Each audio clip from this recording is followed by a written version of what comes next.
Well, into every Subway series, a little rain must fall. Seems like it happens every year, doesn't it?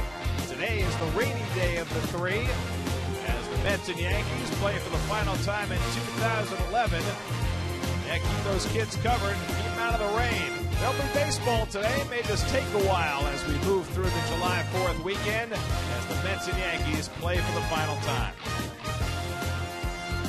At Citi Field in New York, the New York Mets play the New York Yankees. Today's Subway Showdown on SNY is presented by Dwayne Reed. Mets baseball is presented in HD by IOTV. Get the best in HD free with IOTV. And a pleasant good afternoon, everybody, and welcome to Citi Field, where it is raining.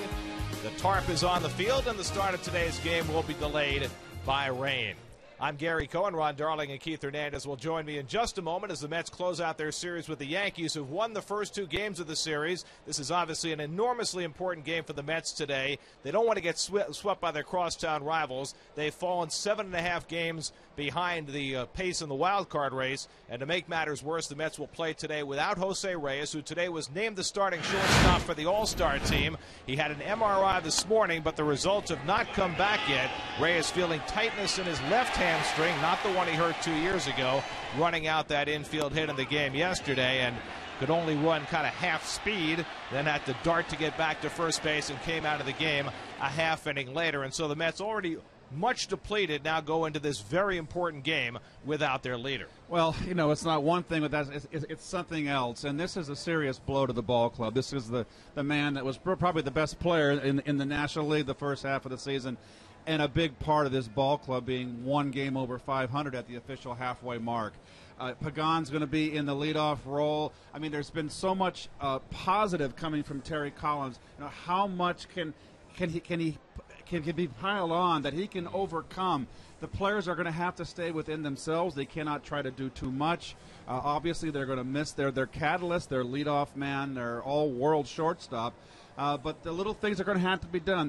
They're in this position primarily because of the pitching, Gary, and the pitching is going to have to carry the banner and keep this ball club in games, and the Mets have an offense they're just going to have to peck away, and Tejada's going to get a lot of playing time. They're just going to have to do the job. Still don't know whether this is going to be a 2 or 3 day affair or whether it's going to be a disabling injury for Reyes, but one way or another, this team has got to play without him for at least a little while at a time when 4 weeks before the trading deadline, they've got to start winning games. Yeah, and I agree with Keith. You know, you can say all you want to say about doing all the little things, but it's an excruciating body blow to this team to lose their leader, the guy having a historic first half. I think the way you can counter that is have guys like Isringhausen, have guys like Beltran try to be the leaders and get them over the top. But even more importantly, Keith mentioned it, the starting pitching is going to have to get better. And R.A. Dickey, who's pitching today, is one of those leaders on the staff. Yes, he's 4-7. He's pitched much better than those numbers. And he's going up against a guy, Freddie Garcia, 141 career wins, who has been outstanding for the Yankees this year, just like Bartolo Colon was great yesterday. Those two matched up on May the 20th at Yankee Stadium. Dickey won a 2-1 game. He got the help of great defense in that game, particularly a tremendous play by Jose Reyes against A-Rod. He won't have Reyes behind him today. Mets and Yankees trying to get ready after the rain.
patiently waiting for the rain delay to end. The tarp is off the field, and the teams are getting ready to play today as the Mets and Yankees play the finale of their 3-game series.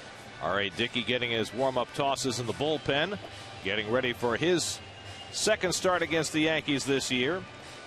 Ruben Tejada gets the start at shortstop today. Still no word on the results of Jose Reyes' MRI, which he had this morning, but he is out for today, and we don't know what comes after that as far as Reyes is concerned. Presumably we'll know something before the end of the day about the Mets All-Star shortstop. Reyes was named the starting shortstop for the National League All-Star team today. Carlos Beltran also named to the All-Star team, and so congratulations to both of them.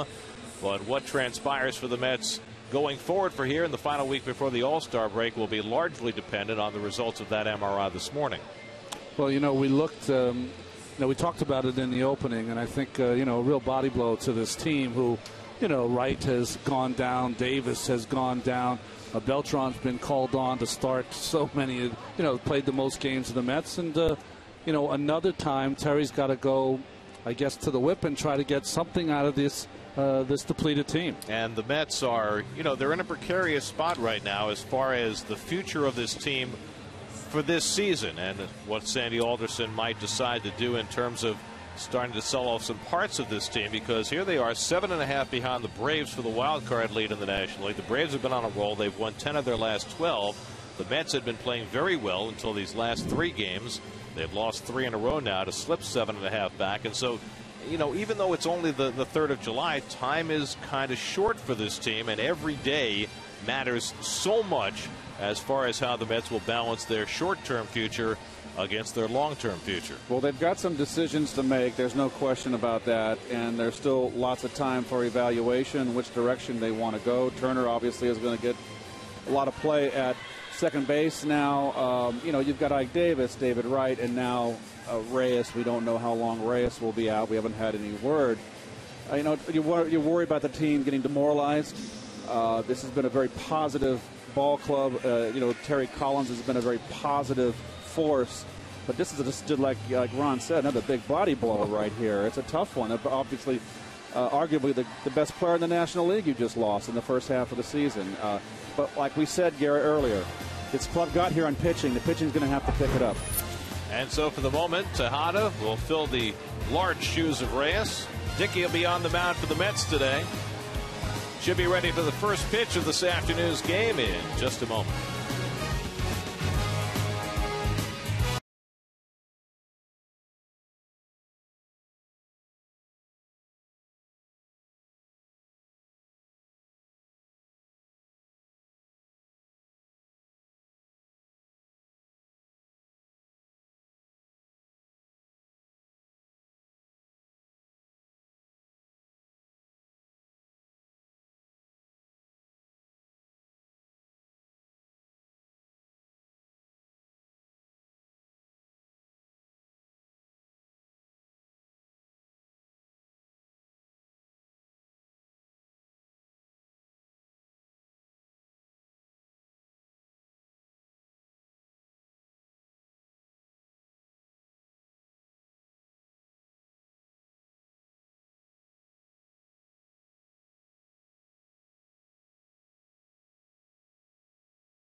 3-game ticket packs are on sale now at Mets.com. Save 10% on box office ticket prices and sit in the same seat for each game.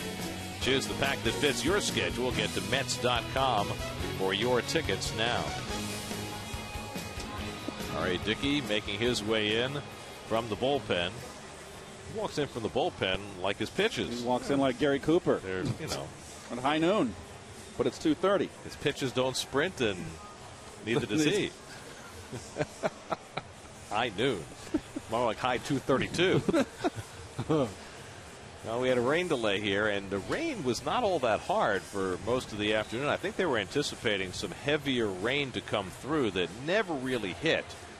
So they're hoping that the weather will stay clear. And there is the Chief, Freddie Garcia, getting ready for his start. What a pleasant surprise he has been for the Yankees this year. Well, both he and Colon have been outstanding. Colon yesterday, he looked like the year 2000 Colon. And Garcia, 141 big league wins. He's been doing just as well. Well, the Mets getting their handshakes down. What's this all about? Joe Girardi out talking with the umpires before the home plate meeting. I'll tell you exactly what it's about. He's like, what is going on? It hasn't rained. It's 2:30. What is going on here that we haven't played baseball? That's what he's asking. Well, the game is in the hands of the umpires because it is the final meeting between the two teams. So it's not like the Mets have been able to hold the start of this game on their own.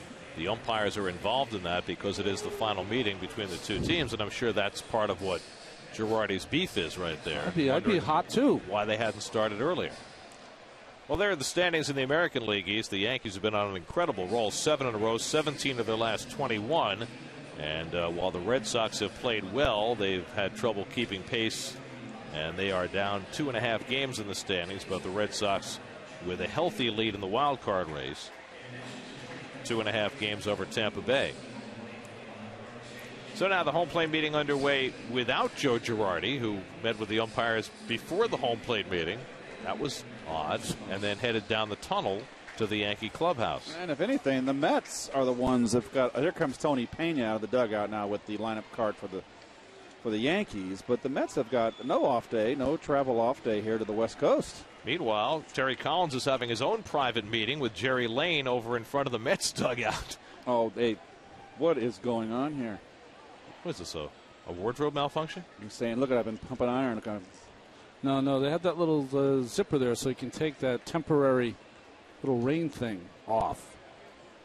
Well, clearly both managers have questions about the way that this rain delay has been managed. I can't believe that there's any other piece of conversation here. Well, it looked like, though, that Girardi was hotter than Terry, although he's just trying to get an explanation. It's should get one.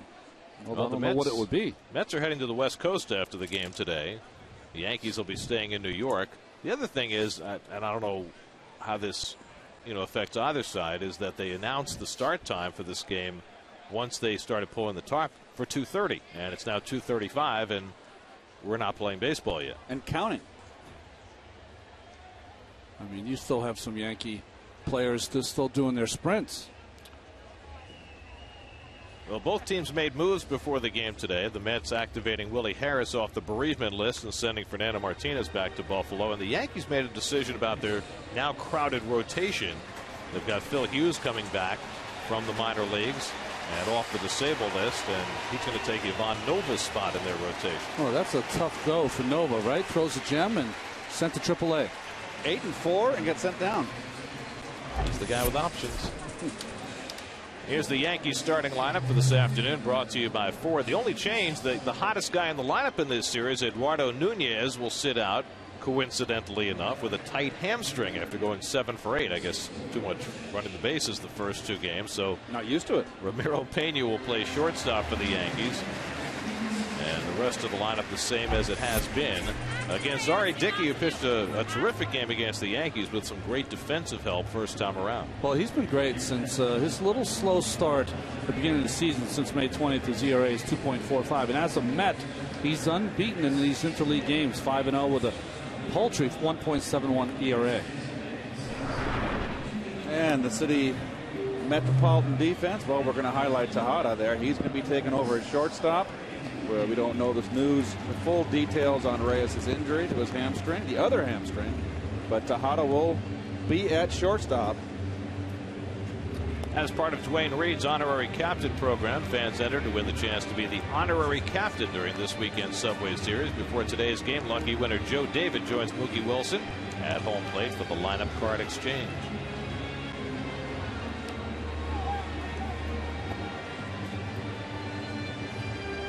R.A. Dickey coming off a win in Detroit his last time up. He had quite a bit of largesse on his side. The Mets scored 14 runs for him that day. And R.A. said last night, heading into this start, that he probably was not going to count on 14 runs of support this afternoon. Oh, well, he was due, though, after the season he's had. He hasn't gotten a lot of runs.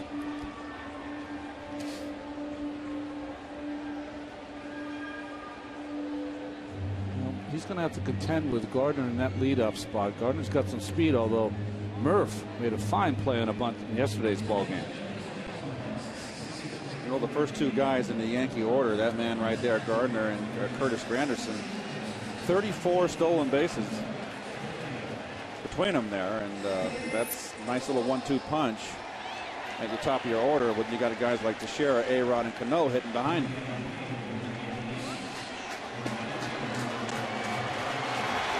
So meanwhile, Dickey's ready to throw the first pitch, and Freddie Garcia is walking across the outfield from the bullpen. Are you kidding me? That's a fine. It's not only that, Gary. You don't have to go across the field. You can go in the tunnel. I think there's clearly some gamesmanship going on here, with Girardi clearly complaining about something, and now Garcia walking across the field when the game is finally ready to start. This is it's a little irregular, to say the least. Just letting the umpires know that it hasn't rained in an hour and a half. That's all. Well, I've never seen that before. That would get you drilled. Meanwhile, R.A. Dickey will throw in some more warm-up tosses. Jerry Lane, who's working at second base today, is the crew chief for this group.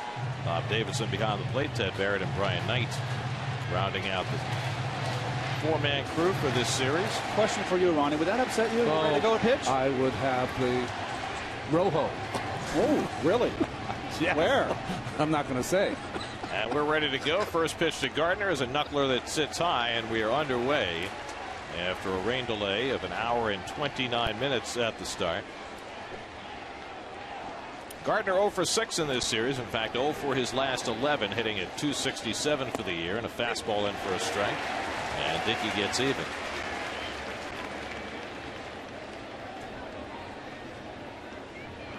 So Dickey, after sitting out an hour and a half rain delay, getting himself revved up. And he throws a knuckleball for a strike, and it's 1-2 to Gardner. Curtis Granderson and Mark Teixeira to follow for the Yankees, who've won the first two games of this series and have beaten the Mets 4 out of 5 this year.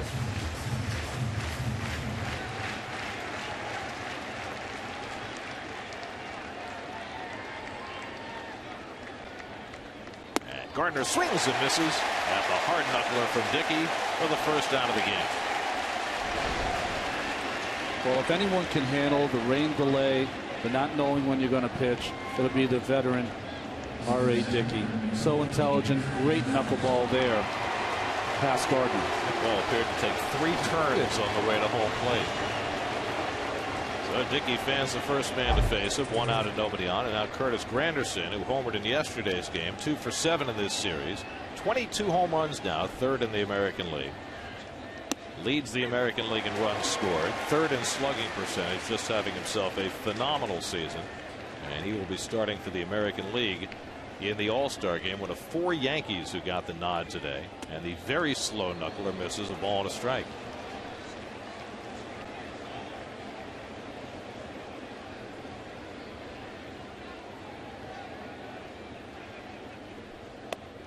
Granderson takes a strike, and it's 1-2. Very accentuated back elbow on Granderson. Take a look, folks. Usually you see guys that are level to the ground, parallel. He goes in an angle. It'll make you a low ball hitter. That's for sure. Aren't most left-hand hitters low ball hitters? That'll make you more of a low ball hitter. You might be able to, like Mookie, pick it off the ground. When he was red hot, Mookie would do that. Pick the ball an inch off the ground. We saw Granderson hook one out of here yesterday on a low pitch, but he goes down swinging here, and Dickey has back-to-back strikeouts to start the afternoon.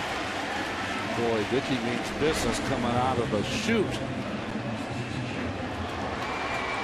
Just beautiful. No rotations, which you want when you see that knuckleball. Rotation at quarter or so. Perfect. Well, the Mets need a big performance today. So 2 out and nobody on. Here's Mark Teixeira, and he takes a strike, and Dickey is right on with his knuckleball early in this game. Teixeira leading the second in the American League now with 25 home runs. Jose Bautista hit his 26th yesterday, and Dickey gets ahead of him 0-2.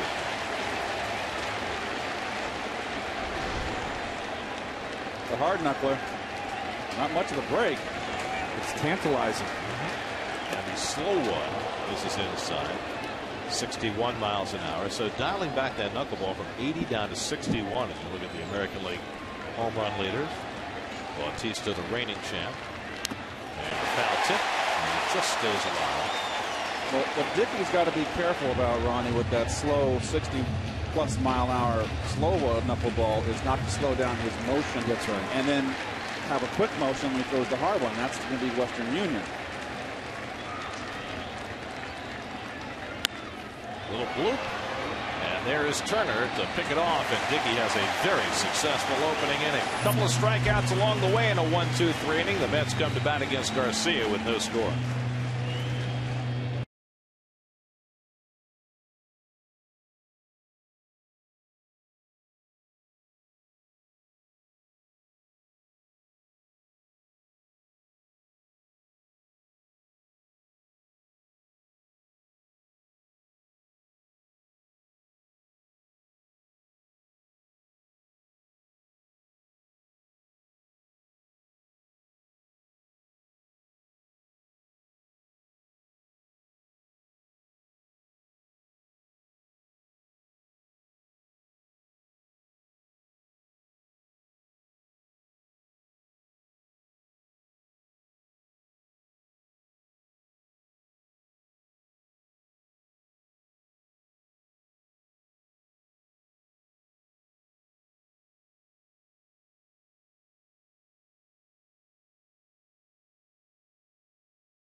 With Jose Reyes out of the lineup, Carlos Beltran named to the All-Star team today, 6th time in his career. Congratulations to Carlos. One of 2 Met All-Stars along with Reyes, who was named the starting shortstop. And there is 34-year-old Freddie Garcia ready to face the Mets. Great numbers so far. His fastball's between 88 and 90. He's got a good looping breaking ball, but his best pitch is his split finger change. Pagan 0 for 7 in this series after a very hot series in Detroit, hitting a .254 for the year. And the corners pinch in against Angel, who is certainly no stranger to the leadoff spot. And he swings and misses at the curveball. And it's 0-2. I don't know if you've noticed it, Keith, Gary, but steady diet from every pitcher on this Yankee team of breaking balls to this Mets team after that explosion in Texas and Detroit. And scored 52 runs in a 4-game stretch, but now they scored just 5 runs in the last 3 games. And Pagan pulls one just foul. Well, Bartolo Colon was as good as you could be yesterday. I think the Mets are still looking at his two-seam fastball. How many call third strikes did he get with that pitch yesterday? The left-handers just could not adjust to that ball at their hip. And I think part of it was probably didn't have as much break or more break than you've seen from anyone else. Dylan G had just one bad inning yesterday, but that was enough to beat him. Too high to Pagan, and it's 1-2. Dylan's at bat might have hurt him more than his pitching. Well, it's amazing. The Met pitchers have just not been able to produce at the plate all year. Second time in the last 2 weeks that we've seen a pitcher ground into a double play in a spot like that. Dickey did the same thing, and now G. And that was the best scoring chance the Mets had. Well, he threw as good as I've seen him throw. And he was throwing hard. Colon, of course. And probably would have gone deeper if it were not his first start back from the disabled list, coming back from a hamstring injury. Garcia's 1-2. And Pagan hits it out to center field. Granderson playing shallow. The ball slicing on him, but he runs it down for the first down. The ball just kept on carrying and working away from Granderson, but he stayed with it. And we'll take a look at the Coors Light Yankee defense. Well, I never give much credence to fielding percentage or errors, but Teixeira is the real deal. He's won multiple Gold Gloves at first base. He is quite an accomplished first baseman. Here's Justin Turner, who has bounced back from a rough stretch with a 6-game hitting streak. 4 for 9 in this series at .276. He's still icing down that thumb every day after the game, but I think it's feeling a little better right now.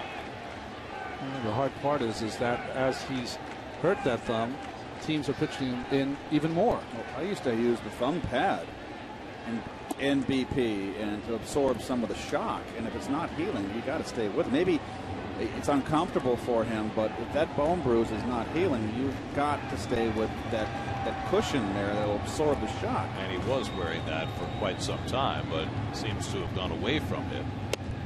2 balls and a strike to Turner, but the other thing Justin has done is he's taken a lot less batting practice over the last few weeks since that thumb's been barking. A lot of times when you have injuries to your hands and your wrists, makes you focus more. If you look at the grip on Garcia. Another one out to center field. Granderson again has to go back for it. They're playing so shallow throughout this series, but Mets have not been able to burn him. This is a perfect field for Garcia, by the way. Veteran guy, he knows that when he gets up in that count or behind, he's going to go to the big part of the park and let Granderson try to run him down. Well, this is a rematch, Dickey and Garcia back on May 20th at Yankee Stadium, where Garcia took the loss 2-1 to RA. Here's Beltran, who has great career numbers against Garcia. 32 at bats. He's hitting .438 against him with 3 home runs. See, Carlos is wearing that. Yes, and that's a little. I had one that they didn't have those when I played. They came in the latter part of my career.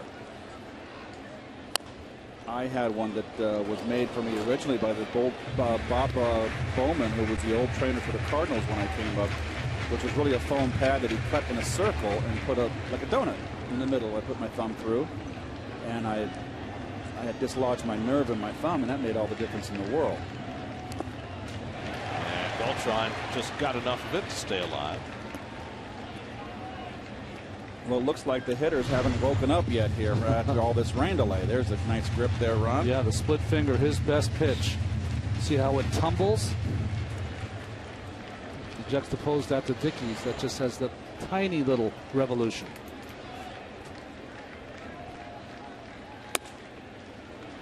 To Beltran, who's carrying a 7-game hitting streak into today's game. Daniel Murphy, who homered against Garcia in the first meeting, is on deck.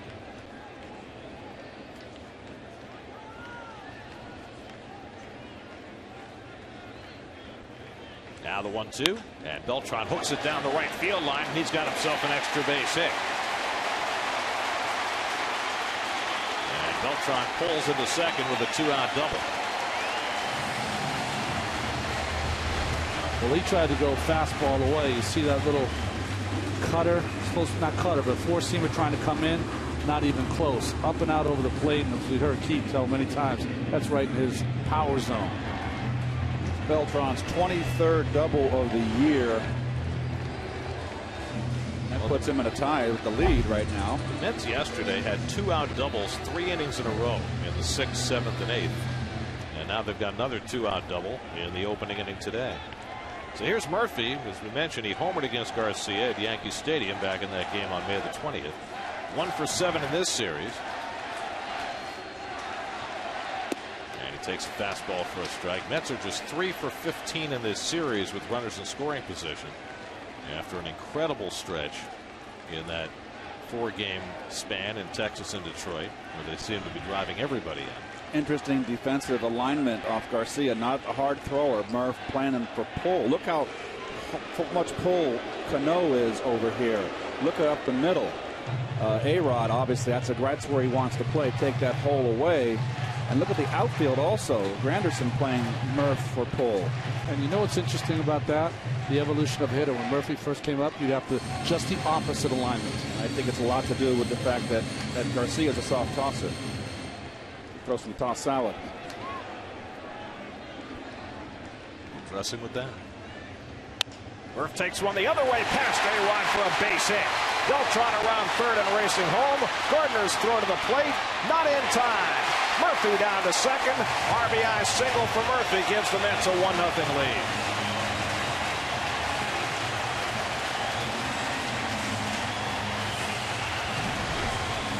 Well, going right with the pitch. Fastball, belt high. Murph stays nice and level on it.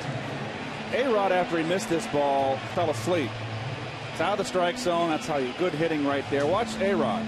Look how far to the left that Gardner's got to go. No chance to throw Beltran out, and A-Rod was not in a position to cut off the ball.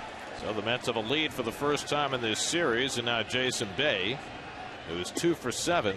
Now, we showed the defense, and we showed Murphy being played to pull, and then Garcia working him away. How do those two things go together? Well, that pitch is taken away out of your repertoire. When you are playing to pull that much, you have to jam Murphy. If you're going to go away, Gary, it's just a show. Something that he cannot swing at and put in play. But never go outside with a strike away. So do you think he was trying to come off the plate at a ball that Murphy wouldn't offer? That no, because you make that pitch. The easiest pitch for a right-hander to throw out of the strike zone to a left-hander is 6 inches, 8 inches off the plate away. I could do it right now. Easy. Look at the pitch again. See, no, Martin's sitting right in that corner. They were going to try to surprise him now. You know, maybe down it might be a better pitch, but 0-2 to Bay, and Martin knocks that one down. A ball and 2 strikes. And give Murph some credit. There was some good hitting right there. That's a ball that was around 4 inches outside, 3 inches outside off the plate. Went right with it. It's like throwing a changeup when a guy's on first and the first baseman's holding him on. You can throw it for a ball, you can bounce it, but you can't throw it for a strike because what he's going to do, he's automatically going to pull it right against your defense. Bay drives one down the left field line with foul. Jason hitting .333 with 11 RBIs over his last 15 games. But he's never had a hit against Freddie Garcia. 0 for 10. Lucas Duda on deck.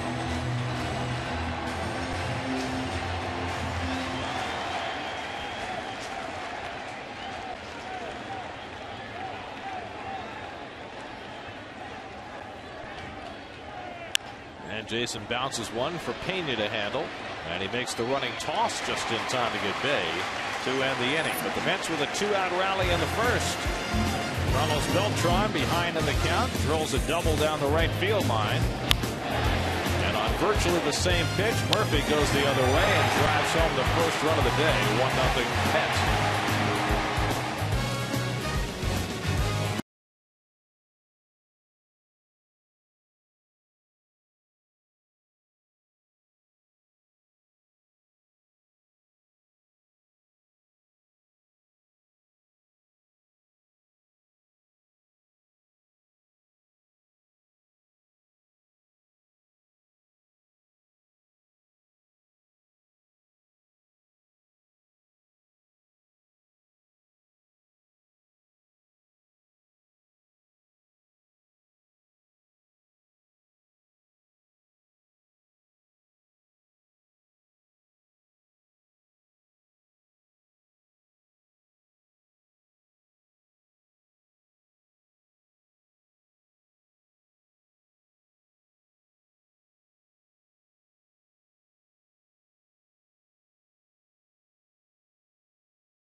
info, exclusive interviews, special guests, and heated debate on Daily News Live, Wheelhouse and Loudmouths, all part of the New York Sports Local, weekdays starting at 5 only on SNY. Alex Rodriguez leads off the second inning. Mets with a 1-0 lead. A-Rod 4 for 9 in this series. And has his average up over 300 because over the last 11 games he's hitting .452. And Dickey starts him off with a knuckler that ties him in knots.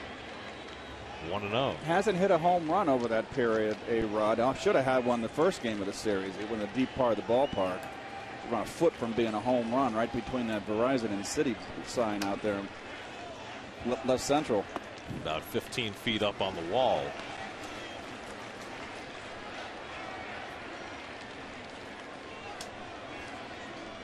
Alex Rodriguez going to the All-Star game again this year as the starting third baseman for the American League, and he takes a fastball for a strike, 2-1. 14th All-Star selection for A-Rod. In fact, 3/4 of the American League infield will be Yankees. Cano, Jeter, and A-Rod. And the fastball hit right at Justin Turner. So Dickey throwing a couple of fastballs to A-Rod and gets the ground ball for the first down. Here is the starting team for the American League. Alex Avila with a lot of support in Detroit. Won the starting job in his second season for the Tigers. The rest of them pretty much as you would have expected, even though clearly Jeter not having an all-star year, he's still Derek Jeter. You know, Avila, they did a lot of the tweeting. Politicking? Yes. To get that going. Well, they must have been doing a lot of that in Milwaukee because the Brewers have 3 starters on the National League team this year. Here's Robinson Cano. Cano 3 for 8 in this series with a double, a triple, and 3 RBIs. Hitting a .292 for the year. And he is waiting for Dickey to throw him a strike. 2-0. It's interesting when he takes a pitch, he takes it kind of nonchalant, and most hitters when they take a pitch they kind of want to watch it all the way in, gauge the speed and movement. Check out the bat, the pine tar on Cano's bat. We'll get a closer look at that. That's a War Club. That's been his gamer for quite some time. You can tell by all the excessive pine tar. That means no one's got it in his kitchen. That means that bat has got many líneas in it so far. Hasn't gone to its grave yet.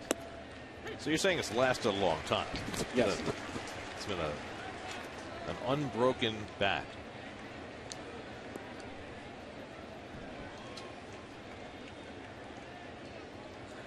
Dickey behind in the count, 3-1. And Cano slashes one foul. No. There you go. It's incredible that just a .278 hitter in the minor league just goes to show. But a swing like that, this guy has one of the best swings in the game. He has really got a fluid swing. Hits lefties. I can watch him hit day in, day out. Actually hits lefties better than he hits righties.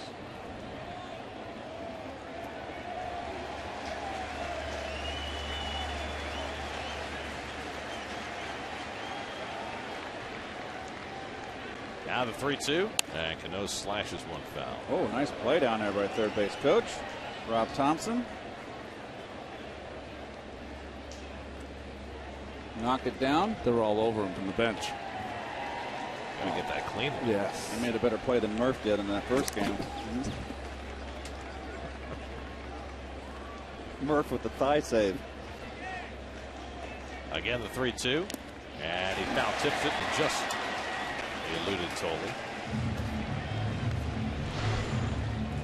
This was a good knuckleball right here, and the good hitters watch it drop down and in, and just got a piece. What a swing. I just love this man's swing. It's a great shot of Tolley's glove, just failing to snare that foul tip. Out left center field, and Pagan drifting over. 2 out. So Dickey's faced 5, retired 5. 2 out and nobody on in the second. And now Nick Swisher will get the turn at bat. Swisher 1 for 7 in this series. And I'm surprised to see him batting left-handed. He's been so good right-handed this year. And we've seen so many switch hitters bat right-handed against Dickey. But Swisher opting to go for the left side. I wonder if it has anything to do with the after effects of batting right-handed against a right-handed pitcher as you move along at post to knuckleball pitcher. Maybe it's just that Swisher has a lot more power left-handed and feels better about that side, especially with 2 out and nobody on.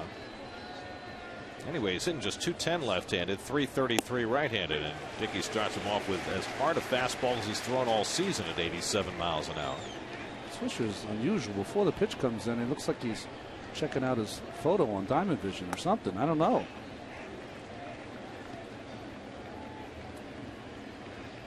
He does that before every pitch. He looks skyward. And it's something that's always been a feature of his preparation. It's the knuckleball right back to Dickey. And R.A. has retired the first 6. So a good start to the afternoon for Dickey, and the Mets have a 1-0 lead in the second.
Crowd stuck around through the hour-and-a-half rain delay. We've had record crowds the last 2 days at Citi Field, and another big one today as Lucas Duda leads off and takes the curveball for ball 1 from Freddie Garcia. Duda swung the bat very well yesterday. Had a double and a single, also had a hard line drive for an out. Looking for his first home run though this year, 71 at bats in the big leagues. Pops this one up into shallow center. Anderson's had a lot of work early on in this game. 1 out. As a youngster, a little young Met fan. It's intent, isn't it? Yeah, right? You remember when we were that young, how exciting that was to come to a big league field. Those ball players looked bigger than life, didn't they? You take it all in, and vast expanse of greenery looks that much bigger when you're that little. Be at home and tell your friends I was at the ball game today. You see that big field, you're used to a little league field, and it's a big park. You just feel like, oh my gosh, like you're in Wonderland. Josh Tolley getting the start behind the plate today. Josh riding a 6-game hitting streak right now. 8 for 19 in the 6 games. Things going a little better for Josh offensively.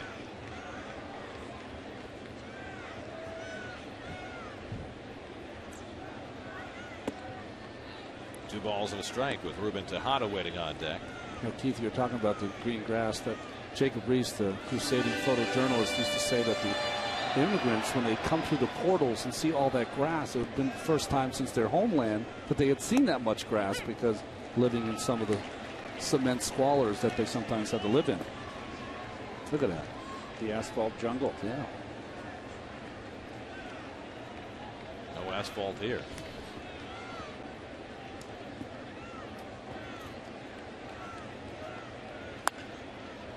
And another chance for Granderson. Well, he's having a busy day in just 2 innings. Freddie Garcia saying, you guys want to hit the ball in the air in this park? Be my guest. Well, it's not something that has been part of the Mets game plan. Go back to the last couple of weeks, and they were getting line drive after line drive, getting into good hitters counts and putting the ball in play with authority. And, you know, talking before the game today about the absence of Reyes, it's one of the things that Terry Collins stressed was that everybody on this team, even with Reyes out, needs to only be what they can be and not try to do more than they're capable of. Tejada getting the start at shortstop today with Reyes out, and he pulls one on a nice diving grab by A-Rod to get him and end the inning. Step in the dive for Alex Rodriguez, and the Mets are down 1-2-3 in the bottom of the second.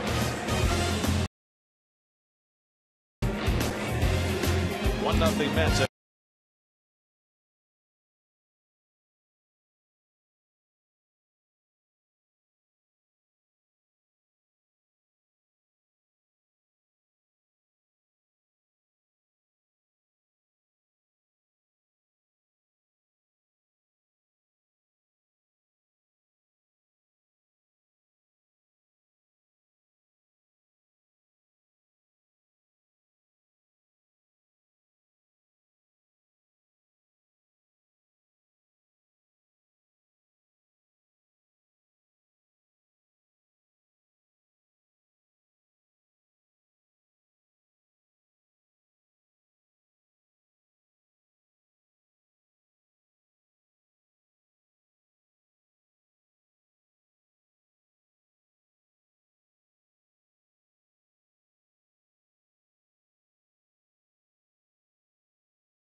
Russell Martin will lead off against R.A. Dickey, who has set down the first 6. Martin catching all 3 games of this series, and he takes a strike. Martin 0 for 7 in the first 2 games, 5 for his last 34. So after getting off to a great start this year, his offensive numbers have come down a tad. Ball and a strike to Martin, with Ramiro Pena and Freddie Garcia to follow for the Yankees here in the 3rd.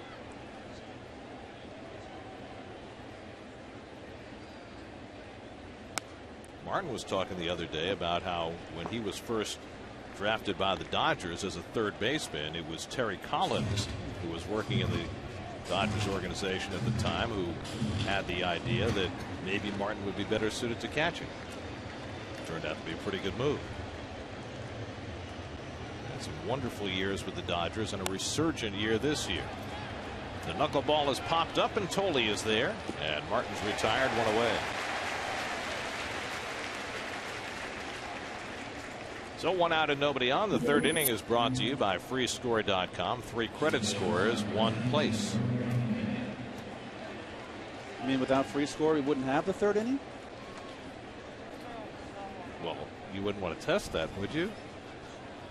It could be like you go from the second to the fourth, like a hotel elevator that doesn't have a 13. Like ball 3 to ball 4. Don't even go there. We saw that yesterday in that Seattle-San Diego game. So in the last 2 weeks, we've seen a ball 4 in Texas that was not a walk, and a ball 3 yesterday that was a walk. There's ball 1 to Ramiro Pena, who's playing shortstop today. Eduardo Nunez went 7 for 8 in the first 2 games of this series, but came up with a little bit of a tight hamstring. And so Joe Girardi is sitting him today, and he may never get back in the lineup again because Derek Jeter is scheduled to be coming back from the disabled list for the Yankees tomorrow. I don't think this is the day you want to be Wally Pipp. Yeah. Pena hits one right at the second baseman, and Turner's got it. And that's 8 in a row for Dickey to start the day. Now, Nunez, the only time he was retired in the first 2 games was on a brilliant diving catch by Justin Turner. It's like, why take me out of the lineup, Skip? I'm hot. Well, he took himself out. Here's Garcia, not a bad hitter. 0 for 3 this year. You see the lifetime numbers, 182. And the fastball hit down to first. Duda's got it. And Dickey has gone perfectly through the first 3 innings. Dickey will lead off for the Mets in the bottom of the third with the Mets up 1-0.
Arnie Dickey leads off the last of the third, trying to get some low for the Mets pitchers at the plate because, gosh, it's been a very rough go for this group.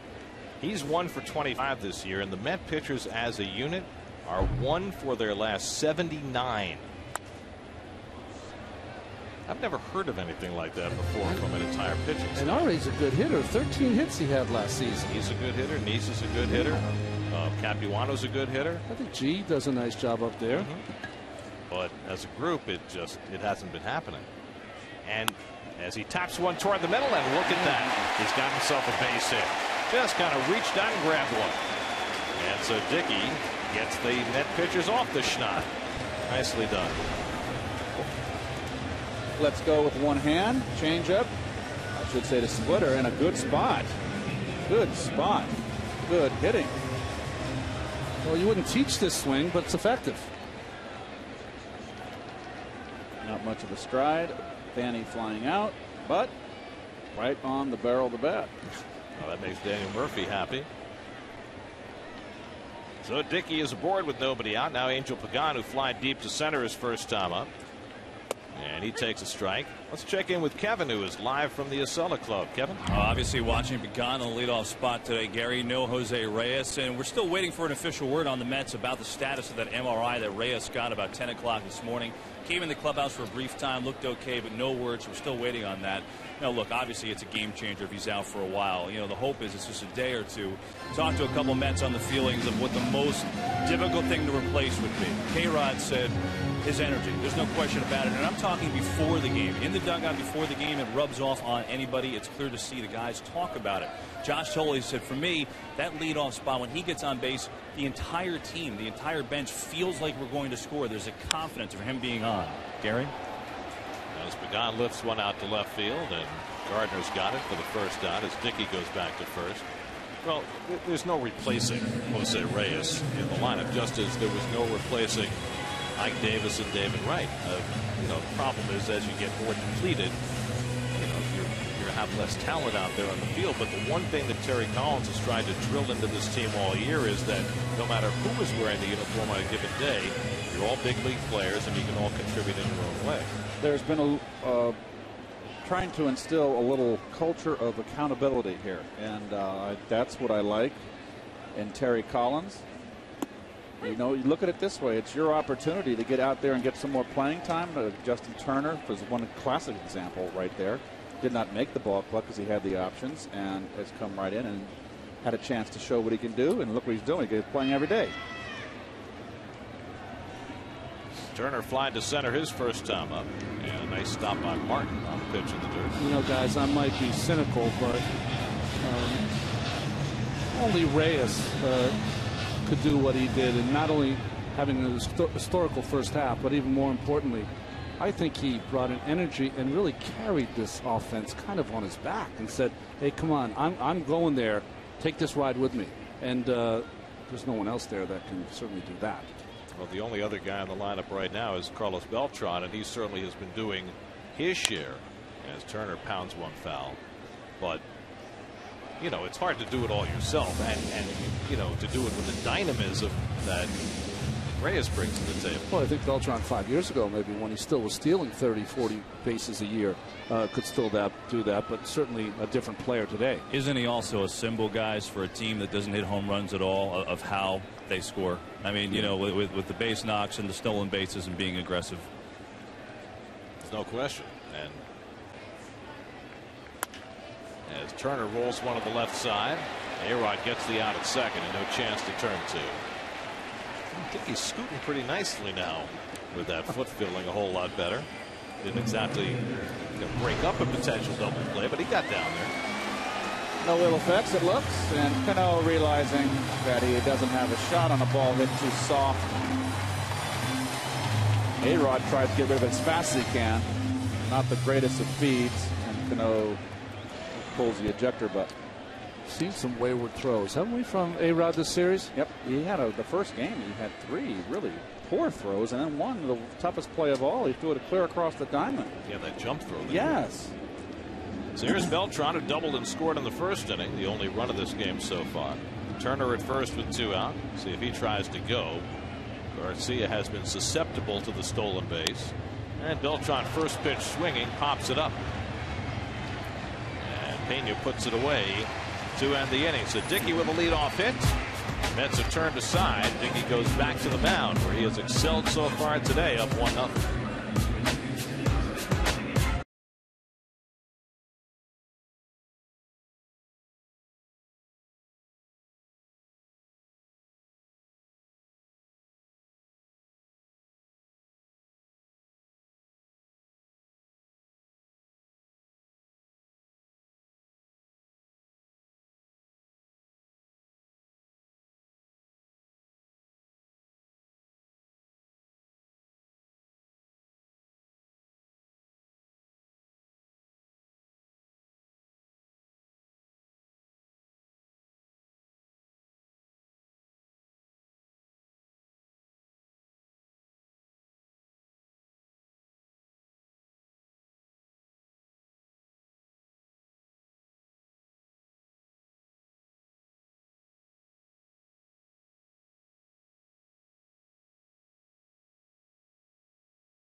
Available in HD, presented by IOTV, and you can listen to every Mets game on Sports Radio 66 WFAN. Mets head west after the game today. 4 in Los Angeles starting tomorrow night with Chris Capuano on the mound.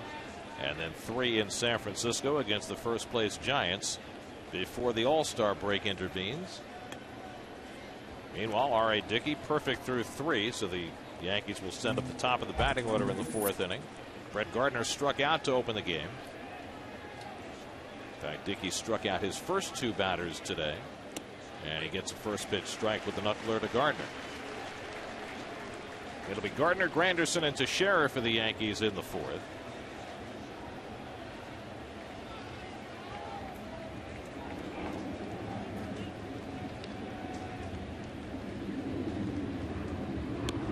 And it's too high to Gardner, 1-1. Gardner has such a speed element that he adds to this Yankee lineup, helping them to be 3rd in the American League in stolen bases, which you didn't necessarily expect. Well, it doesn't make their lineup one-dimensional with all the power hitters leading, of course, baseball and home runs. They're a power hitting club. They got speed at the top. They got table setters. Of course, Granderson can hit home runs and run. It's a nice combination. But to give you an idea of what Gardner's accomplished, he began his big league career a few days over 3 years ago. In his first 3 years as a Yankee, he has 103 stolen bases. That's the most for any Yankee in his first 3 years since Ben Chapman, who started his career in 1930. Wow, really? So, I mean, it's a franchise that just hasn't been known for the stolen base. And the fastball foul back 3-2. I mean, they had pretty good base stealer Ricky Henderson for a while, but obviously he didn't start out his career there.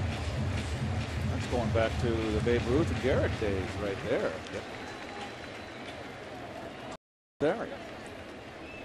One of my favorites. Yeah. Bob Musial. Was very underrated, wasn't he? When you think about some of the great players. Now the 3-2, and the fastball got him looking. And Dickey making judicious use of that fastball early in this game. He has his 3rd strikeout. Well, we saw him in his last start. Victor Martinez was up in a key strikeout, 3-2 fastball in, and he does the same thing here, although it caught much more of the plate, still surprising Gardner. Inside. Enough. So 1 out and nobody on. Now Curtis Granderson, who struck out his first time up. By the way, you mentioned Victor Martinez. And there is Jose Reyes in the Mets dugout, back from his MRI this morning, which we've still not heard the results on. 0-1 to Granderson. Talking things over with Ray Ramirez, the Mets head trainer. Anyway, Victor Martinez got hit on the shoulder by a foul tip last night. You see who went in to replace him behind the plate? Don Kelly. Well, who has now played every position in his major league career. Pitched against the Mets, and he caught yesterday. It's amazing. 1-1 to the former Tiger, Granderson. And Dickey comes low and in, 2-1. Kelly played 3rd base, also started the game against the Mets, so 3rd base, pitching, catching, whatever. Plays the outfield. Leland called him the best 25th man in baseball. I don't know if that's good news or bad news. Here's the 2-1. And it ties Granderson up, but now it's 3-1. Like being the best 3rd man in this booth. I don't know. Well, yeah. You wouldn't want to be the 4th man. There's not enough room.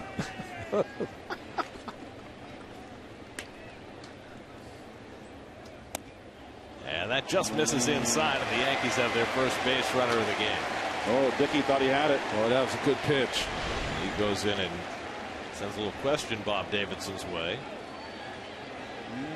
I think it broke inside. Well, this will tell you the truth, and good call by Bob Davidson. So after Dickey retired the first 10, the Yankees have a man on for the first time for Mark Teixeira, who popped up to second base his first trip. And Teixeira again on the other side of the plate, still very pronounced open stance.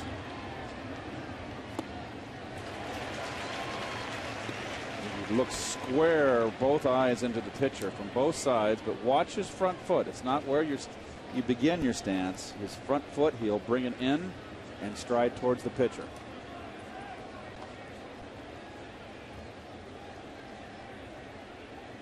Granderson, a base stealing threat. He's got 14 this year, but he's been caught 7 times.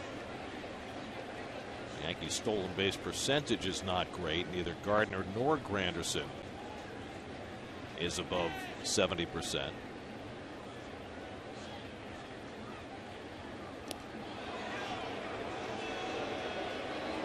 I think he's got a nice little pop move over there, doesn't he? He does, but most of them, most of the runners will stay pretty close. They don't venture too far out there because of that move.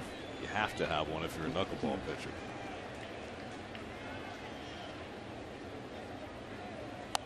And Teixeira fouls back and Dickey's ahead 0-2.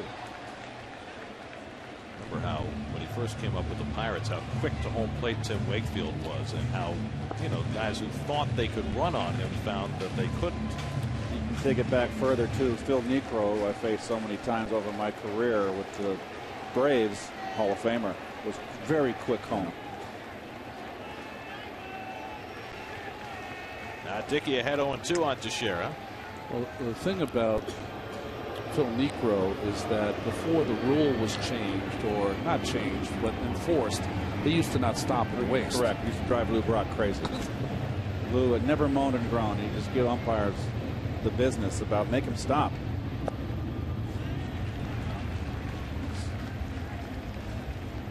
And then 1987 came along and they called every stop balk in the book. There were like 350 balks called that year as they tried to enforce that rule.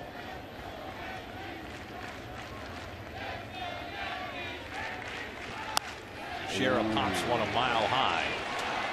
Plenty of time for Pagan to come in under it. And that's the second out. Boy, Teixeira missed one right there. That was a knuckleball that just stayed out there on a platter right down the middle and down. Right. Oh my goodness. Just what a cut. And just missed it. See too much spin there, Ronnie. Yep. When it turns like that, it doesn't move with the air currents the way you want it to. So now Alex Rodriguez, who grounded out to second base his first time up. Do we have any idea who the first knuckleballer was in the history of the game? Someone had to discover that pitch. There was a time back in the first half of the 20th century, I'm not sure exactly the year, when the Washington Senators had 4 knuckleball pitchers on their staff at once.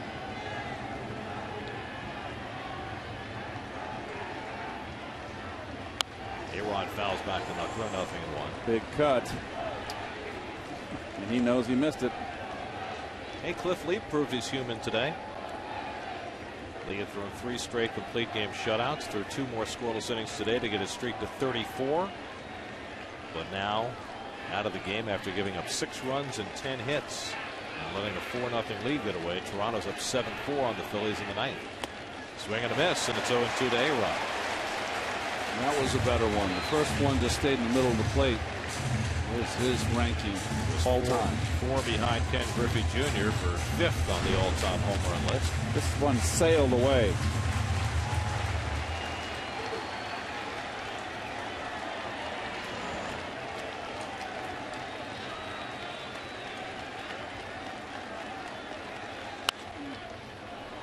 Hard knuckler, foul back. You know, A-Rod, we saw that in the ball, Keith, you were mentioning before, that just missed being a home run. He does cut down his stroke a little bit, or his swing, with 2 strikes.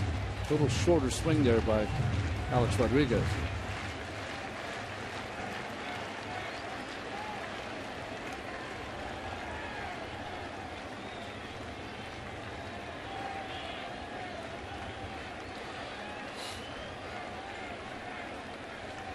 Again, the 0-2. Granderson runs. The throw by Tolle, not in time.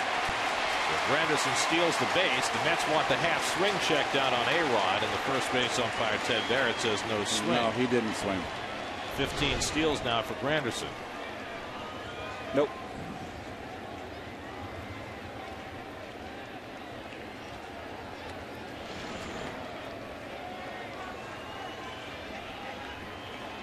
So now Granderson in scoring position with 2 out. 1-2 on A-Rod.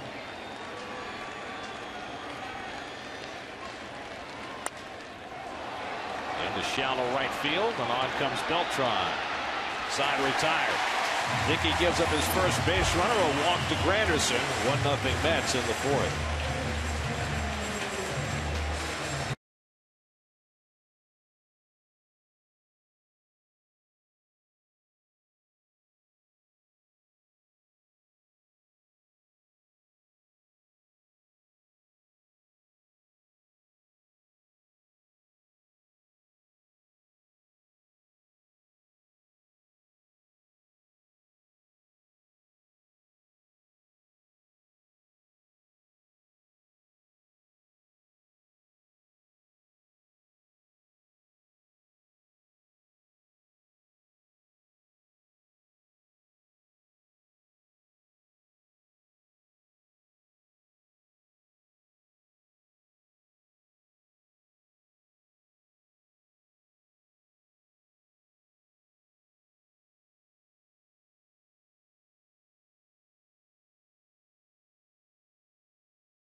About the team as you are with a complete breakdown of today's Mets-Yankees series finale.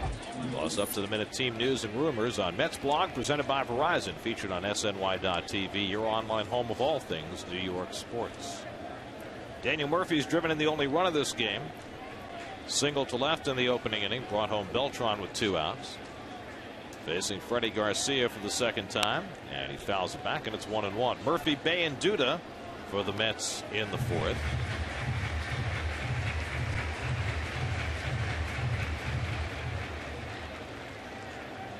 Murphy over the last 40 games now hitting .348. So he has been going well for a long time now, and kind of overlooked as far as the role that he's had in keeping this team afloat. Jason Bay on deck. Going well at the same time of having to play the corner positions back and forth. Well, think about it now when you consider the fact that the Mets have not really had a regular second baseman this year. They're now without their entire starting infield, with Davis and Wright having been out for so long, and Reyes out for the moment. And Murphy takes another one the other way, and he's 2 for 2. So the Mets get a leadoff hit for the second straight inning. Well, again, Garcia either didn't get the memo or is just not executing his pitches on the outside part. Same pitch. Belt high, running away. Now Bay, who grounded out to short his first time up. You know, you guys are talking about Murphy. I mean, think about the path too. You know, I mean, he was slated to be the starting first baseman last year. Got hurt the last week of spring. Ike Davis took over and took off, and you know, even this year, you know, didn't win that second base competition. And you know, I talked to him about it today. He said, "Look, I understood my role. I understood what it was going to be on the bench. I was okay with it. I just, you know, was hoping I could get maybe a start a week to stay fresh and really try and help this team. But you know, I've really enjoyed the clubhouse. We play hard for each other, and he said, look, I haven't really assessed the season yet. It's something that I'll do at the All-Star break. But amazing how things can change in this game in a blink. Right, guys? And they can change back, too. I mean, who knows what the second half of the season would bring for Murph if everybody got healthy. Where would that leave him? Would he be playing second base? Would he be coming off the bench? Who knows? He would have been coming off the bench, but assess it this way. 48 hours ago, you're coming off on a plane in Detroit feeling about as good as you can feel about yourself. And then Reyes pulls a hammy.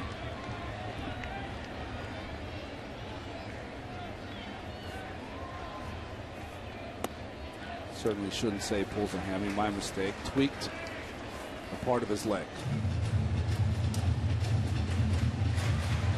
There are the numbers on Murphy over those last 40 games. So he has produced big time.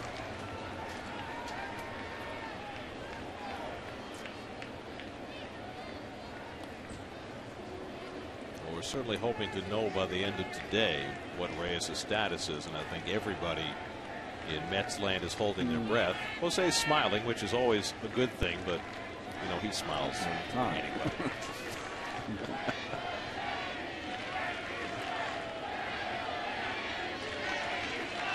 There goes Murphy. Bay takes it outside. Martin's throw is perfect, and Murphy is out. Boy, you just can't throw any better than Russell Martin did, right on the bag to Cano. Decent jump by Murph.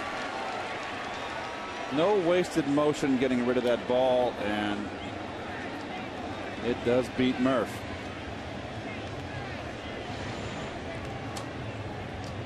Only the fourth caught stealing in 16 tries with Garcia on the mound this year. So 1 out and nobody on. 2-1 to Bay, and he fouls it back. Keith, that almost deflected right into your lap. It almost went into the Yankee booth next to us. I believe George Cohn is over there. George David Cohn and Al Leiter. Now you're going to explain for all the fans just who George Cohn Dave Cohn. They are to our immediate right, of course, the visiting TV booth. There they are. There's Al in the middle. David on the right. Well, I don't know which one of them actually had the ball in his possession, but they look very pleased with themselves. Look at camera number 2 up there in that booth.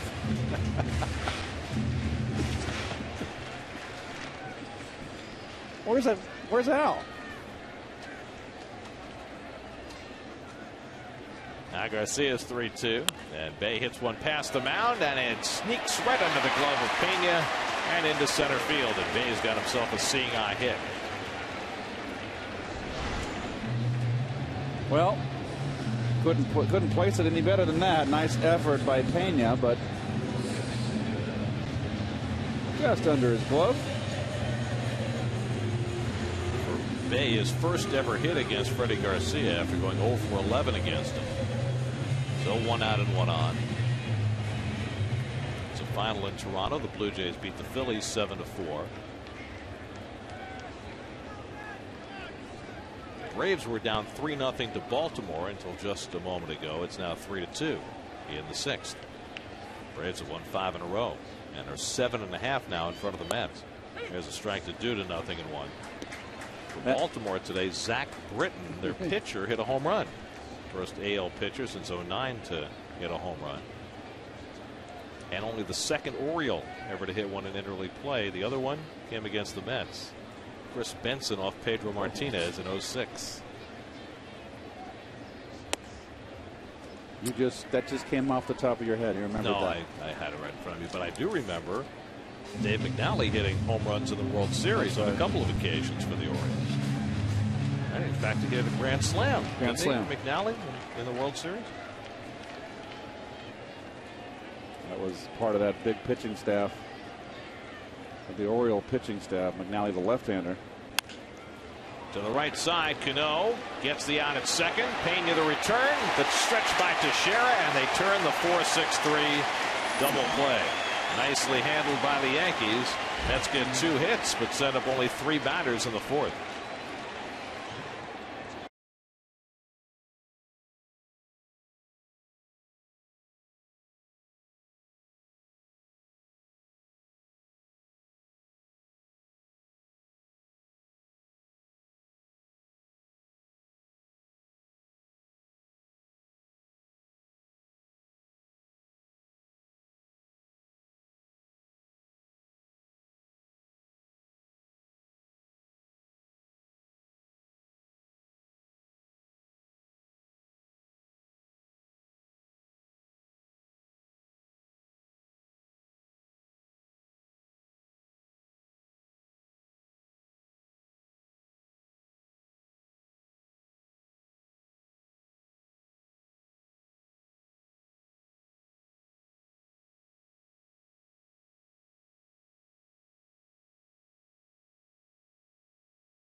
today, who's the only player to be selected for the All-Star game in every season that he played. So it'd have to be somebody who was pretty good right away and stayed good till the end. Good till the last drop. That's a tough one because it could be someone that had a shortened career. It could be one guy who played 1 year. That's right. Or it could be a guy who played 25 years. R.A. Dickey has not allowed a hit over the first 4 innings. Ballpark has been jammed for 3 straight days today. Yesterday, crowd in Citi Field history. And despite an hour-and-a-half rain delay today, another throng on hand as Robinson Cano leads off the 5th inning against Dickey. It'll be Cano, Swisher, and Martin against R.A., who's allowed just 1 base runner. A walk to Granderson with 1 out in the 4th. Cano flied to center his first time. And up there swinging at the knuckler, 0-1.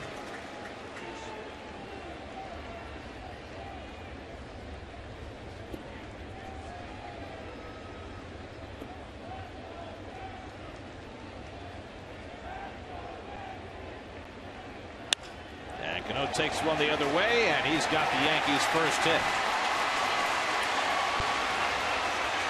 Cano into second with a leadoff double, his 19th double of the year. Well, Pierre, we talked about him using the whole field from the get-go, the first opening game of the series, and look at that.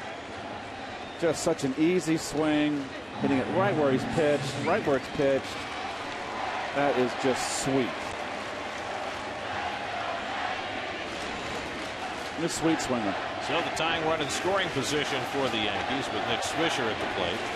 Swisher had a comebacker his first time up. And I would say that today the crowd is more portioned toward Yankee fans than it was the first 2 games of this series. And they are getting some noise going, and Met fans trying to shout them down. Mets playing, looking for the bunt, and Swisher obliges and lays off ball 1. Well, I think that's a tough task to ask your hitters to bunt the knuckleball. Tough enough to hit. I wonder if this strategy is influenced at all by the fact that we might have more rain before too terribly long.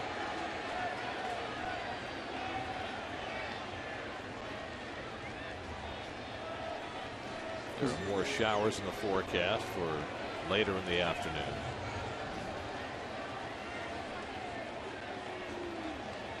Tejada trying to keep Cano close at second. And Swisher swings and fouls it off. 1-1. I just had a feeling that Girardi was going to give him 1-0, one pitch to swing at. And then maybe back to the bunt, right?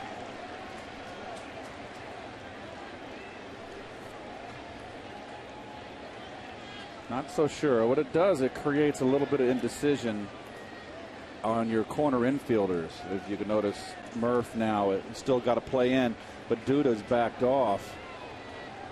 You know, you're just not sure what they're going to do here. I would play back. If he wants to bunt him to third, be my guest.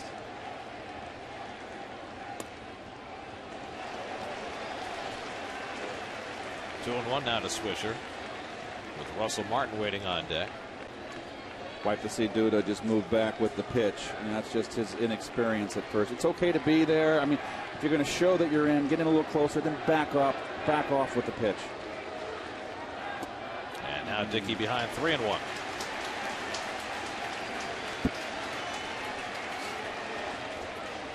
So she's going to get a fastball? Probably not with that base open. And a right-hand hitter on deck.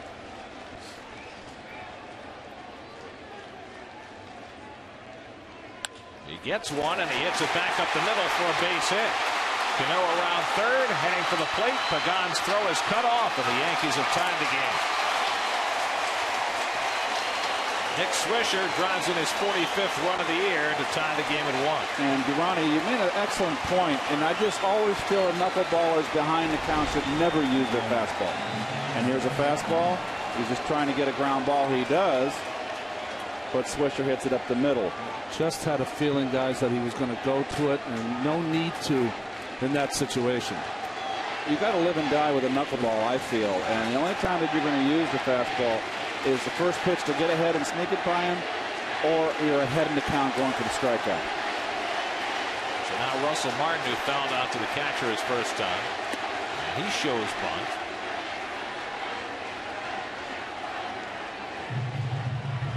Martin 0 for 8 in this series, and you got the 8 and 9 hitters coming up behind him, so a bunt would be a strange play here. Can't hit and run with a knuckleball, can you, Keith? No, most assuredly not. That would make me very nervous. Swisher a very short lead at first as Martin swings and misses at that knuckler, 1-1. Ramiro Pena, the number 8 hitter, is on deck.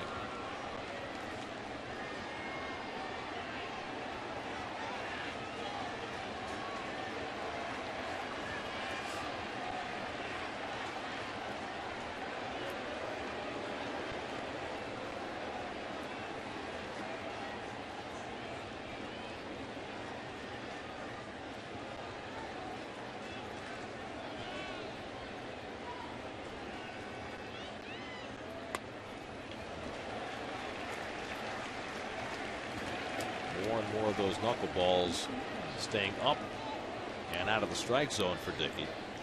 That was a nice play by Tolley.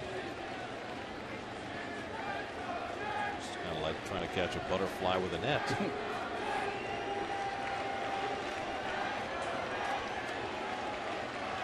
Swisher at first and nobody out, and Martin gets a fastball and hits it out to left center field, playable for Pagan. Back to tag now is Swisher, but he's not going anywhere as Pagan heaves it in. That's the first out of the inning. Well, that one was just missed by Martin. He had a big cut on that one. Fastball. And that was surprising on a 2-1 count. And they're no longer gearing on knuckleball, Gare. You know, you're not surprising anybody with a fastball. And he did surprise them a lot early in the game. So the Yankees making that adjustment. Now 1 out and 1 on. Here's Pena, who grounded out to second base his first trip. Pena making just his 6th start of the year for the Yankees. Spent the majority of this season in AAA. He was hitting .269 at Scranton when he was called up. And he takes the first pitch fastball for a strike. You got the pitcher Freddie Garcia standing on deck.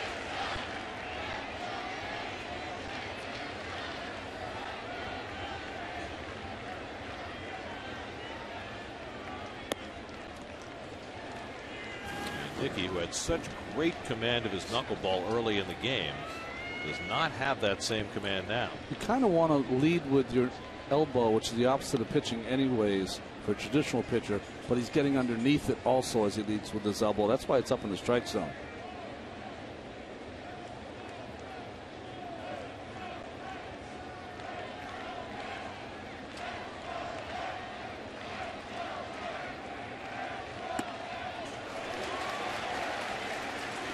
One and two now to Pena.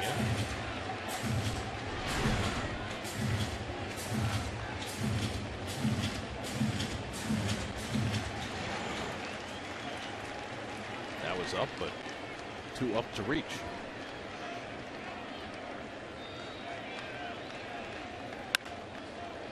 Turner to his right, and he flips it over Tejada's head, and everybody's safe. Well, it had a chance to be a double play, but the errant flip means the Mets get no outs. Little loose. He lost the grip on the exchange. There you go.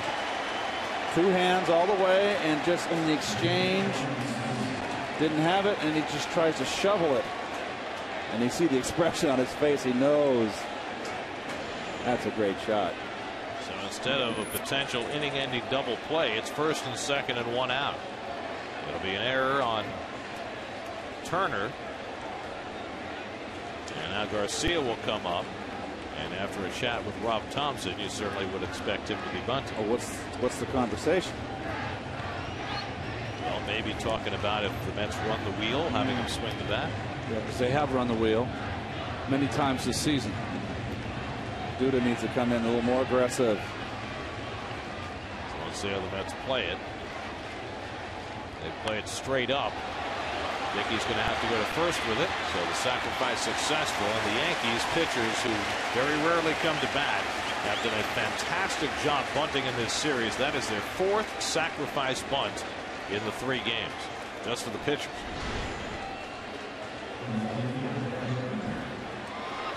Well, interesting. R.A. chose the fastball there. I think he was going to be aggressive and try to make that play at third. What he didn't know is that Garcia was going to lay it down perfectly.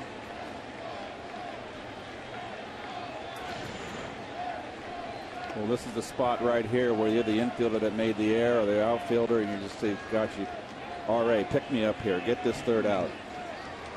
Well, Gardner's the batter. He has struck out twice, and, I know the situation doesn't cry out for it, but he's always a threat to bunt, and Duda's playing back at first base. And I would think just that opportunity created by where Duda's playing might tempt Gardner to bunt. There's 2 things you got to do. Duda's got to be in because of the threat of the bunt, and also Bay in left field. No power for Gardner to left field. He should be a little closer to the line also. And the problem, Gary, is that it's tough to bunt a knuckleball. But he hasn't hit it so far. I hear you.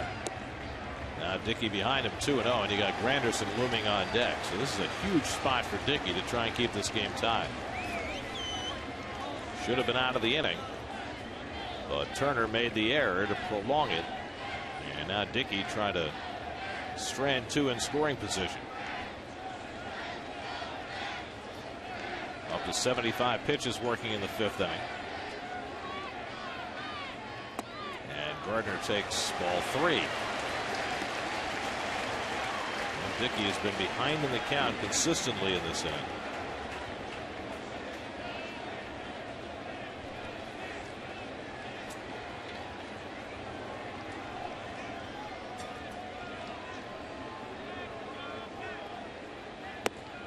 Throws the 3-0 fastball high for ball 4, and now the bases are loaded for Granderson. Second walk given up by R.A. Dan Warthen will take a trip to the mound before Dickey goes after Granderson with the bases full. Now, if you're Granderson here, do not let Dickey try to sneak a fastball by your first pitch. Get ahead. And if he's going to throw you the fastball, Ronnie, he's going to throw you the sinker away. So be geared up the middle. Well, it goes without saying, this is an enormous moment in this game. It would be anyway, but with weather looming, even more so in the bottom of the 5th inning. Pretty interesting. R.A.'s been doing a lot of stretching. He's been doing a lot of manipulation of his arm, right arm. I wonder if he's not feeling quite 100%. So here's Granderson, who has struck out and walked. Homered in the game yesterday, 22 homers for the year. And Dickey misses with the first pitch knuckleball. Now you're 1-0, bases loaded. You want to look fastball here. Gear, sit on fastball. If you get a knuckleball, take it. It's 1-1. They're playing Granderson to pull. And Granderson fouls it off. 1-1.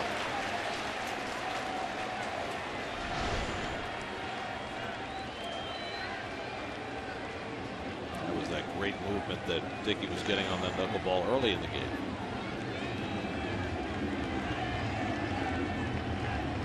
And that he needs right now. And Granderson takes it on the inside edge, 1-2.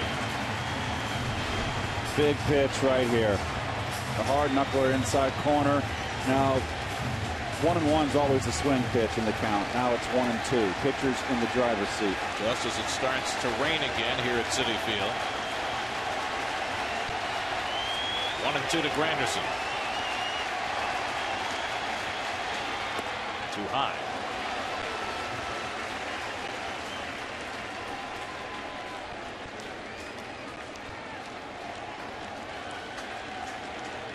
Just a light rain falling right now. We're delayed an hour and a half at the start.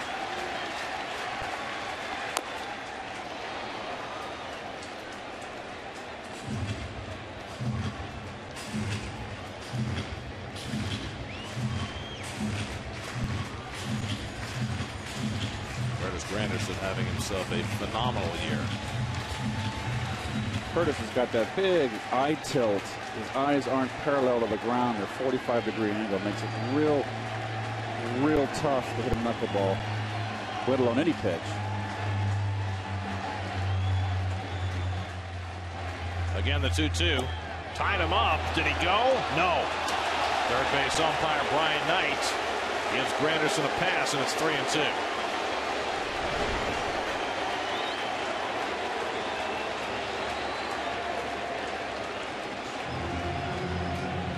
Could have gone either way. A little break of the wrist. I think that's a swing. Oh boy. Absolutely. It's been a swing most of this year. So now the merry-go-round will be in motion. Swisher, Pena, and Gardner all get set to run. 3-2. First, Dickey takes a look. Trying to get somebody leaving too early.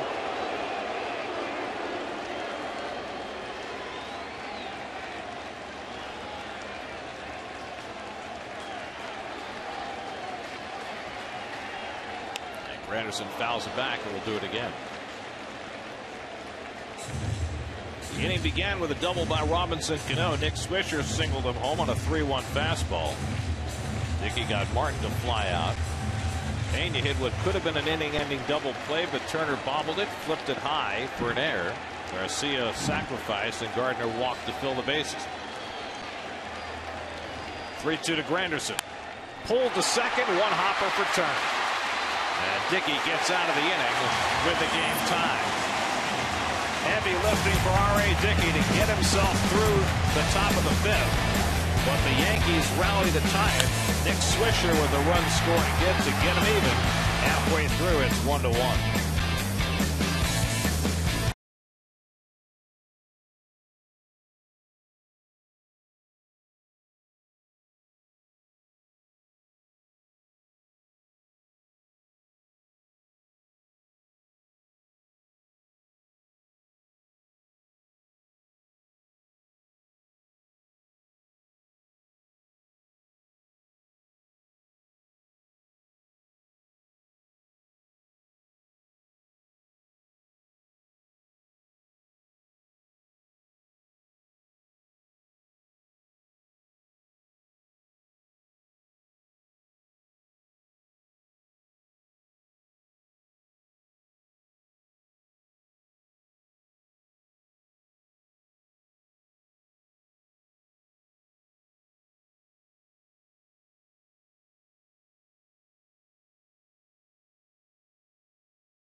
Got a run in the first inning with 2 out on Daniel Murphy's RBI single, bringing in Beltran. Yankees tied it up in the 5th. Swisher driving in Cano. Now 1-1 as we go to the bottom of the 5th, and Josh Toley will lead off against Freddie Garcia. Toley flied to center his first time up. Ruben Tejada and R.A. Dickey will follow here in the bottom of the 5th. Not yet an official game. You need 5 innings complete unless the home team is leading. To the right side, and Cano has got it. Easy play to get Toley one away. Freddie Garcia has given up 5 hits, but the Mets ran into an out in the 4th, and then he got a double play behind him after a base hit by Bay. Now Ruben Tejada giving the ball sharply to Alex Rodriguez, who made a step and a dive and threw him out in the 2nd inning.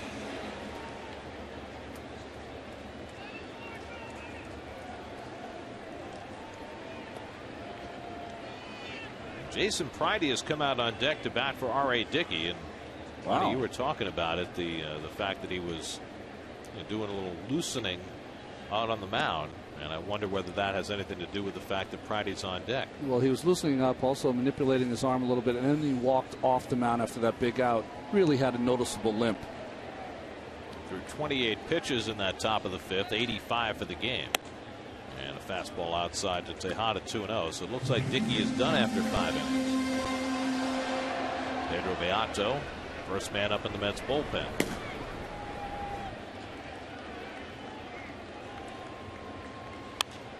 Tejada pops one up. In comes Teixeira from first, but Martin will take charge. Yeah, that's 2 away. Ruben's got to run that ball out. That was a fair ball. He did not even get close to first base. Didn't even drop the bat. He's got to run. Wow, that's something he will hear about in the dugout, I am quite certain.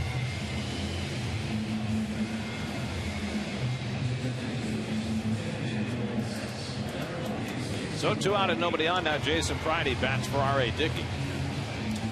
So Dickey is out after 5 innings. Pridey hitting at .233 for the year. 3 home runs, takes a strike.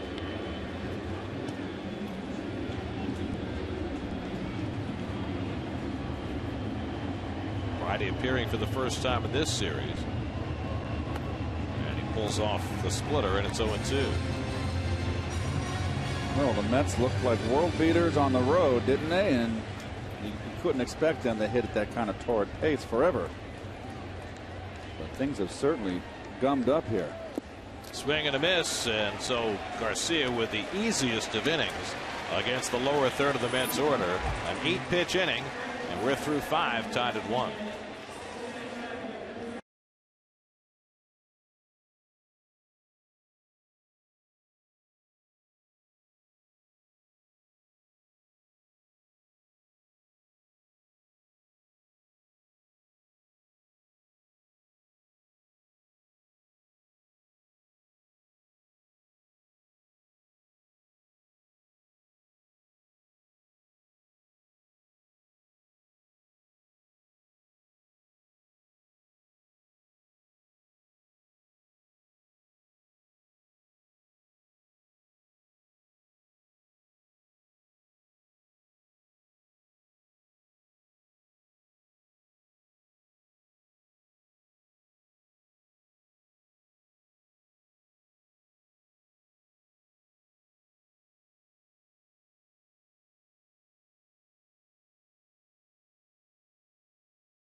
Mets first base coach Mookie Wilson. Find out how many triples he thinks he would have hit at Citi Field. Plus relive the top 10 Mets plays from June on Mets Weekly. New episode tonight at 6. Only on SNY. So R.A. Dickey is out of the game after 5 good innings, and Pedro Beato will replace him. And we'll wait for whatever report there might be on Dickey's exit from the game. Beato's season was started so fine. It's been kind of up and down. Throwing more strikes now, though. It'll be the heart of the Yankee batting order. Teixeira, A-Rod, and Cano in the 6th. Beato gave up an unearned run in his outing on Friday night, his only appearance in this series. Teixeira is 0 for 2 today. Pops a second, flying to center. And it should provide quite a contrast for the Yankee hitters now, facing Beato and his fastball as opposed to facing Dickey for 5 innings. Well, sometimes, though, Gary, in these games, you want to face the traditional pitcher as opposed to the knuckleballer. You know, there's an aphorism in this game, Keith, about a knuckleball pitcher messing you up for a few days. Yes. How about within a game? I always like the knuckleballer to be out of the game quickly and get the conventional pitchers in, Gary. So the answer is, for me, no. We'd always say on the bench, don't be afraid to knock this guy out early. get the guys, the conventionals in here.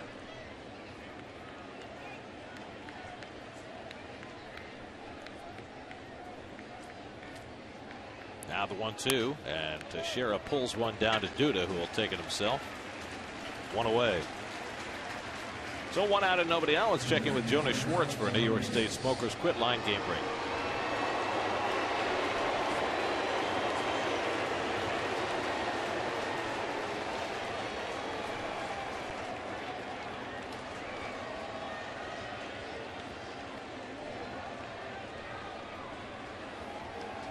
Here the Mets and Yankees tied 1-1 as we play in the 6th. Alex Rodriguez is 0 for 2. Grounded out, flied out, and takes the breaking ball down from Beato for ball 1.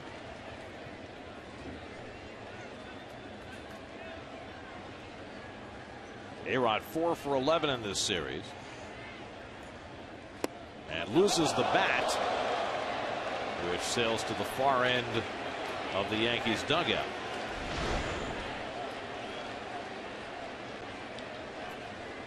And the bat boy was out there trying to give A-Rod his secondary bat, and A-Rod saying, no slugger. Again, get my gamer. Thank you. And guess what? He took the secondary bat. Well, if you're going to lose it, better than it lands on the field, then it goes up in the stands. Who's that masked man? That's my brother, Eddie. Wearing the vintage Reggie Jackson Angels jersey? I don't know what he's thinking. Wow. He looks a little tired. Probably listening to the broadcast. Well, I'll do it to you. 1-1 to Rodriguez. And Beato with a good sinker, 1-2.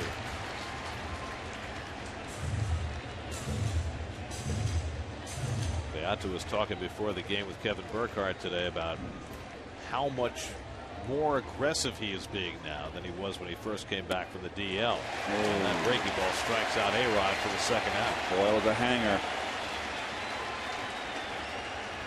A-Rod, as hot as A-Rod has been the last 10 games, he doesn't look right to me. That's a pitch on a tee right there. Swung right through it. You're telling me that's a pitch he never misses. It dispels the notion, though, when you pitch, you get away with pitches sometimes that are not good.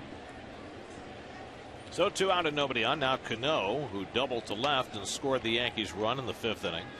Dickey threw 85 pitches over 5 innings. A lot of run on 2 hits, walked 2, struck out 3, and no decision game for Dickey today.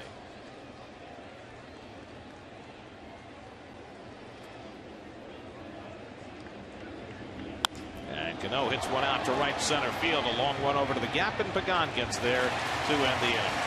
1-2-3 go the heart of the Yankee batting order against Pedro Beato. 1-1 in the 6th.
player to be selected to the All-Star game every season that he played. Well, Joe D had a relatively short career, but he was magnificent. He was off for 3 years in the middle of his career, so they don't count those.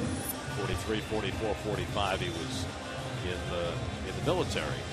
But all 13 years that he played in the majors, he was in the All-Star game. Career shortened with injury. The most remarkable stat besides the 56-game hitting streak for Joe is his career only struck out less than 350 times. It was 369 strikeouts, 361 home runs, if I remember the numbers correctly. McGowan first pitch swinging, grounds one to Cano, and he's an easy out to start the bottom of the 6th. So 1 out and nobody on. And Justin Turner coming up. How old was DiMaggio when he retired after 51?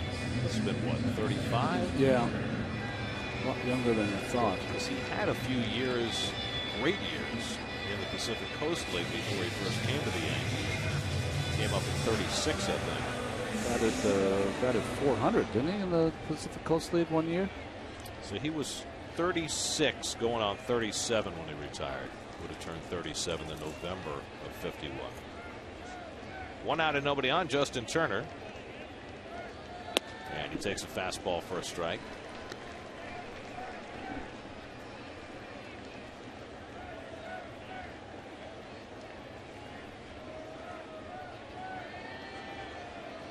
Turner's flying to center and headed to a fielder's choice 0 for 2. And it's low and away. A ball and a strike.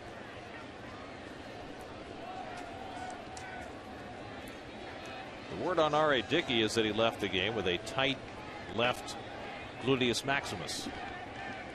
You sure it wasn't the piriformis? I don't know where the piriformis is. I can tell you where the piriformis is. I'm not as up on my anatomy clearly as you are. That's the one that always gives me trouble from my back.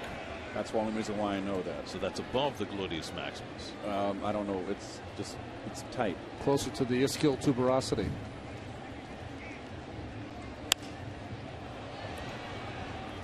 So R.A. struggling with a tight left glute, as they say in the trades. And that's why he left the game after 5 innings.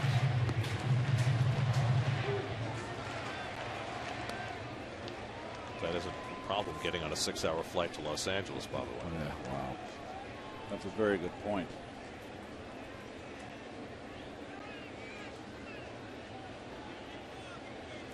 Of course, he's not scheduled to pitch till San Francisco.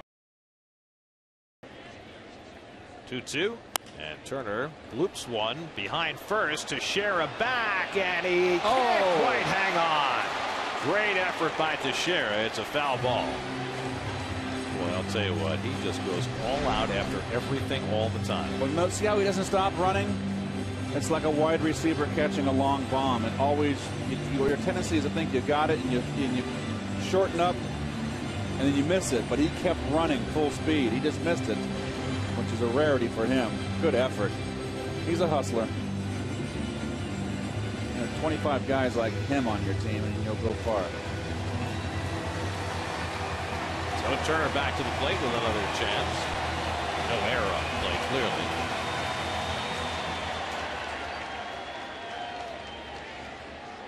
Garcia throwing just his 70th pitch of the day. And another foul ball. He's done a great job keeping his pitch count down. He has not walked a batter, struck out only one. The Mets have been putting balls into play early against Garcia. The Mets had Garcia in spring training a couple of years ago, and there was every reason to think he was done. Yes. But he has had a terrific year for the Yankees, filling in the back end of the rotation. Good enough so that when the decision came today on where to fit in Phil Hughes, who's coming back this week, it was not Garcia, it was Ivan Nova who was shoved out. The Yankees started the year with too little starting pitching. Now they got too many. Well, I think the Mets were trying to catch that lightning also. On the way, Turner looked like he tweaked something on that last swing. Not good.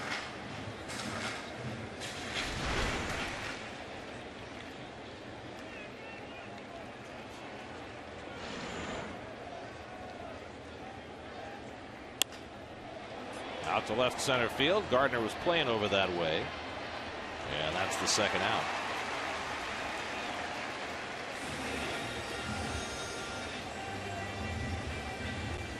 So 2 out and nobody on. Now Beltran, who has scored the only Met run in this game.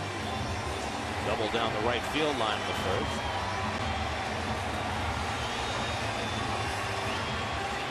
I was saying that the Mets tried to catch that lightning too with Young and Capuano. Young goes down. Capuano's been great. But to have both Colon and Garcia pitch the way they pitch, that's pretty amazing. Well, and they really needed that, especially the first part of the season with Hughes mysteriously losing his velocity. Now, for whatever reason that it disappeared, it seems to have come back, and the Yankees are ready to promote him and put him back in the rotation. I think he's going to pitch Wednesday in Cleveland. 2-0 now to Beltran. CC Sabathia has been a horse at the front of their rotation. Look how much better Burnett's been this year than he was last year. Got to give a lot of credit to Larry Rothschild. He spent a lot of the winter with AJ at his home in Maryland. Well, Rothschild has been a pitching coach who has gotten results everywhere he's gone.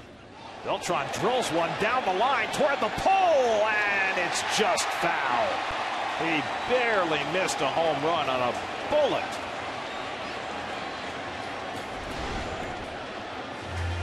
Well, ahead in the count here, and Freddie made a big mistake. This is the one guy in the lineup that's got the pop. You don't want to have him beat you. And that's right down Broadway, Ron. Yeah, on the split finger. Hard to say Carlos was a little quick. That missed by what, a foot? Maybe. That has the crowd buzzing. Now the 2-1. And Beltran grounds this one down to Teixeira. Garcia gets over, and the side retired. 7 in a row set down now by Garcia. We are through 6 at Citi Field, tied at 1.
By New Era Cap, the official on-field cap of Major League Baseball. By Partners Executive Transportation, let Partners chauffeur you safely to and from the ballpark. Call them at 800-894-9414. And by Cholula Hot Sauce. Want the perfect balance of flavor and heat? Add Cholula Hot Sauce to your next meal. Just look for the iconic wooden cap.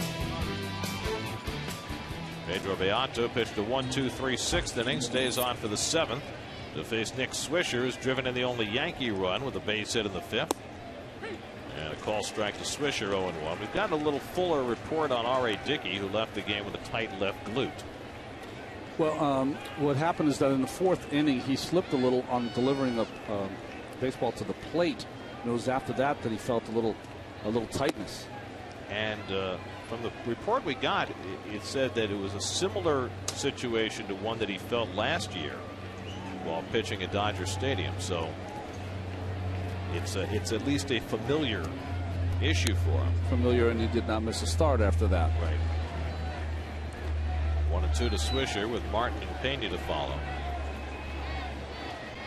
Still waiting for the report on Jose Reyes, who had the MRI this morning, and you know Terry Collins is hoping and hoping and hoping that it's good news.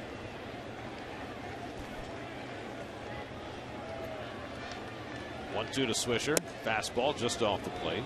2-2.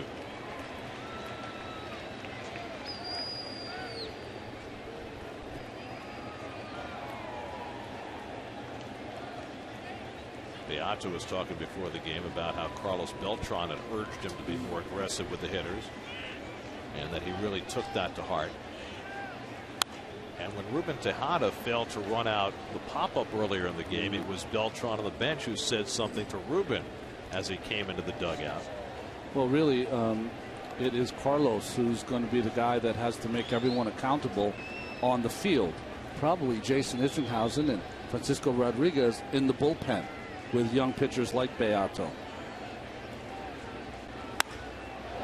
Out to left center, hit well by Swisher. Pagan back onto the track, takes one little look at the wall and makes the grab. And Swisher just hit the tar out of that ball to left center, and he's looking out there. Hang with him. He's not the first guy to come here and shake his head.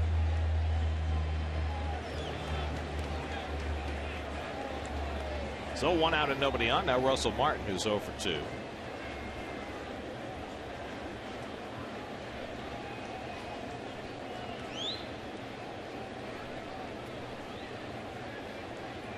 Martin is fouled to the catcher and flying to center. And he takes off the plate for ball 1. This was Tejada after he came in the dugout. And you see Beltran talking to him as he went by. Nope. I don't want to hear that. Nowhere to go on that. Ball was fair, was it not? Run it out. Martin slugs one to deep left center. Again, Pagan on his horse. This one's over his head and off the wall. Martin trying for 2. Here comes Pagan's throw. Not in time.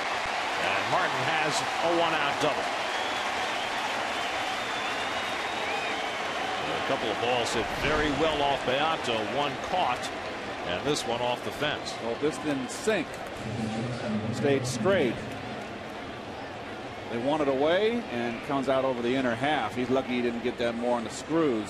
If you play center field here in Citi Field, it's 3 hours of wind sprints. Well, nobody's in better shape for that than Angel Pagan. As the ILTV pitch differential, wanted down and away, and it's little to plate up. So the go-ahead run in scoring position with 1 out. Ramiro Pena the batter. Freddie Garcia is out on deck, but the Yankees have a lot of bench to go to. Here's a fastball strike.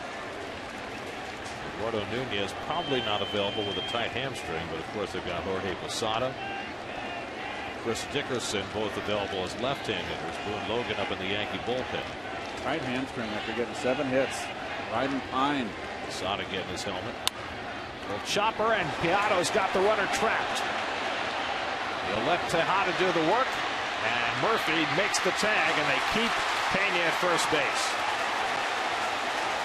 Pena thought, Martin thought maybe he had not been tagged, but he was ruled out. The third base umpire, Brian Knight, made the out call as soon as Murphy reached for the tag. And Joe Girardi out to argue the call, saying the tag was not made. So now we have another play involving a third baseman and a tag that was or was not made, much as we did Friday night. Well, good play by Martin here. It just kind of slides and rolls over to avoid the tag. I think he got him. Looks like he tagged him on the glute. One more look. Maybe he did, or maybe he got the second time. Of course, Friday night, A-Rod with the tag of Jose Reyes at third base. Jerry Lane made that call. This one was made by Brian Knight, the third base umpire, the youngest member of this umpiring quartet. Well, on a more important note, nice fundies by the Mets in that rundown. They kept that rundown short, so the runner didn't advance. 165 on the fielder's choice, and it all starts with Beato recognizing that he had Martin trapped. Well, Girardi looks like he's trying to get the umpires to take another look at the call as a group. Well, that's not going to fly. Well, maybe he's saying that a different umpire might have had a better angle. And Jerry Lane, the crew chief with whom he is arguing his case. Lane is the second base umpire today, not having any other. Well, I'll tell you what, Jerry Lane took a lot of guff the first game of the series behind the plate, and he's got a good attitude for an umpire. There it is again. Martin trying to get out of the way. Did not leave the baseline. He was not called for running out of the baseline. See, here's Jerry Lane with his back to you. He's got a good angle, too. Or the third base umpire has kind of a different, tougher angle. Knight did not signal out until after that second swipe by Murphy. So now Pena's at first with 2 out, and Garcia will stay in to bat for himself. He's grounded out and sacrificed today, 0 for 1. And it's hit sharply, and a nice grab by Turner. And he throws him out to end the inning. So the Mets work around the double by Martin, and it stays 1-1, 7th inning stretch at Citi Field.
Fabiano against the rookie Ruby De La Rosa tomorrow night. Mike Belfry against Ted Lilly, whose elbow is barking, Tuesday night. John Deese and Hiroki Kuroda Wednesday night. And Dylan G against the Dodger ace Clayton Kershaw on Thursday night. For more on the Dodgers, time for the Kevin Burkhardt report on the upcoming series, brought to you by Cholula Hot Sauce, the hot sauce with the iconic wooden cap. And here's the iconic Kevin Burkhardt.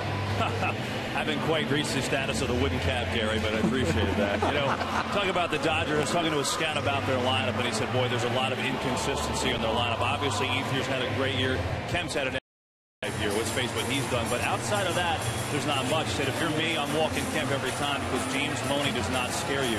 I asked him about Kemp. What's made him so good? He said, well, in years past, you had a lot of different ways you could attack him. He's taken some of that away this year. In fact, not only is he crushing a lot of mistakes, or actually every mistake, but he's hit a lot of pitchers' pitches this year, something he didn't really do in the past.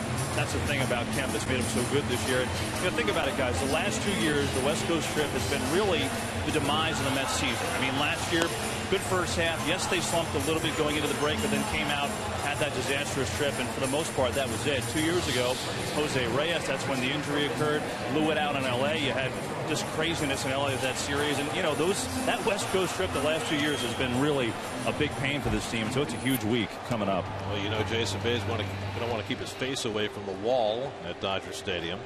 That was a huge turning point in the Mets season. That bullpen door. The Dodgers are getting help back too. You know, Rafael Furcal may be coming off the disabled list in time for at least part of the Mets series. And I think they're getting Rod Barajas back this week as well.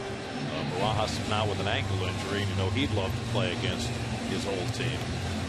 So even though the Dodgers have had well-chronicled problems on and off the field and they're 10 games under 500, they may be at a point where they're getting a little better.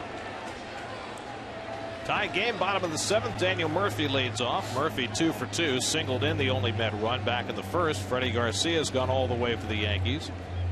And the first pitch fouled off. Murphy going the other way on a couple of occasions. Absolutely, and we're going to give the IOTV pitch differential. You see that double right double. That actually was a base hit. Same pitch, same spot, same swing. It's a ditto. And we'll see what happens here if Freddie changes the program. Martin setting up inside, and Murphy takes that inside pitch into right field. And Murphy's 3 for 3. How about that? So Garcia went with a different plan, and so did Murph. Jason Isringhausen up in the Mets bullpen, and the Mets have the lead man aboard in the 7th. Jason Bay is the batter, grounded to short, singled to center. Would you even consider bunting with Bay? I would not. I would consider hitting and running. Yeah. Let him swing the bat. Make him consciously go the other way. Got a guy that throws strikes. Either do it first pitch or get a count. He's hit a lot of balls on the ground, so get the infielders moving. Yep. Murphy tried to steal a base in the 4th and was caught on a great throw by Martin. And Bay, it's a double play grounder right at Pena. Cano with the turn. 6-4-3 double play. Second double play turned by the Yankees this afternoon on the very first pitch to Bay. Well, Cano is always very casual. Look at that. And that was close. Boom, boom at first. Nothing casual about the way Bay runs to first base, but he's just been rolling over so much this year. Though this is his year and a half with the Mets. He's rolling over that top hand. So 2 out and nobody on. Here's Lucas Duda, who grounded into a double play his last time up. He's also flied to center 0 for 2. So Garcia rolling, and this is only his 80th pitch of the day, pitching with 2 out in the 7th inning. And he gets the curveball over for a strike. The defense on the infield, my goodness, did pull outfield all the way around. Look at the shortstop up the middle here. A-Rod on the left, just way almost in the shortstop's position. And I agree, dude has been nothing but pulling. Looking for his first home run of the year. And he gets the off-speed pitch, 1-1. He was in a home run hitting barrage in AAA before he was called up. And of course, that's why he's here. He's here because he does add power to the lineup. Off the bag, pops it up for Teixeira, and the play to first in time to get him. A fortuitous bounce off the bag, and the Yankees get the 3-1 putout to end the inning. A 6-pitch inning. That's what you don't see very often. A pincushion play.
game, and we'll take a look at the other side of the diamond presented by Bigelow Tea. Ronnie? But Nunez has played well, but Derek's our shortstop. He's a guy that's always been there for us, and he'll continue to be there for us. Of course he will.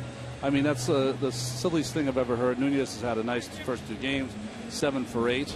But, and boy, the thing that you mentioned is that the Yankees have played so well since he's been away. Was it 14-3 Yes. now since Jeter left? But, you know, they signed him to a 3-year deal before this season for, what, 15, 16, $17 million a year.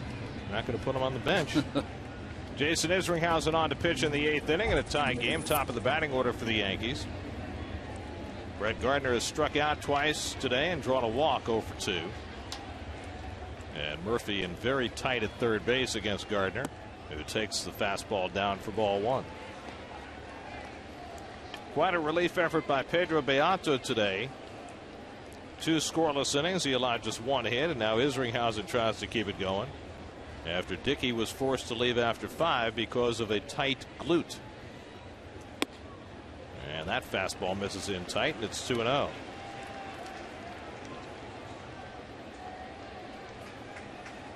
Mets do not like to guard the line, and whenever they're late in the ball game, 7th inning on the rule, they give up the double, and that is a philosophy of the manager. Here's the fastball strike. Isringhausen hasn't pitched since Wednesday in Detroit, when he gave up a run in an inning of work. David Robertson up in the Yankee bullpen. Although the way Garcia's going, it's hard to believe they'd take him out. And Garcia has had a very low pitch count. 82 pitches through 7 innings, and his spot in the order is not going to come up unless the Yankees have a huge inning. I think Robertson's up in case they were to take the lead. I think then they bring Robertson in because that's what they do. Robertson 8th, Rivera 9th. Even if Garcia's been going so well? I think they would. 2-2 from Izzy in tight, and a full count to Gardner. Now, this is a guy he just can't afford to walk. It just opens up all the possibilities for the Yankees with Gardner's speed. I'm talking about this ballpark again. He does have some power, but anything away, let him hit the ball to center field. He's 0 for his last 13, 0 for 8 in this series. 3-2, and he fouls back that fastball.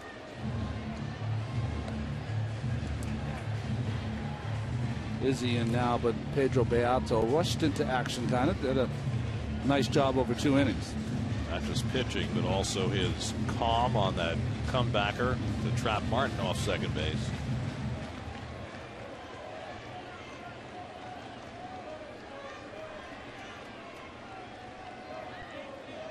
Again, the 3-2, and he rips it down the right field line. An extra base hit for Gardner, and he can fly.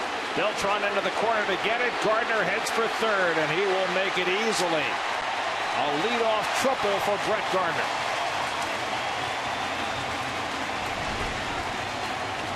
Well, 3-2, doesn't want to walk him. Fastball, inner half, kind of ran in on him a little bit, and give Gardner some credit there. He rips that ball into the corner.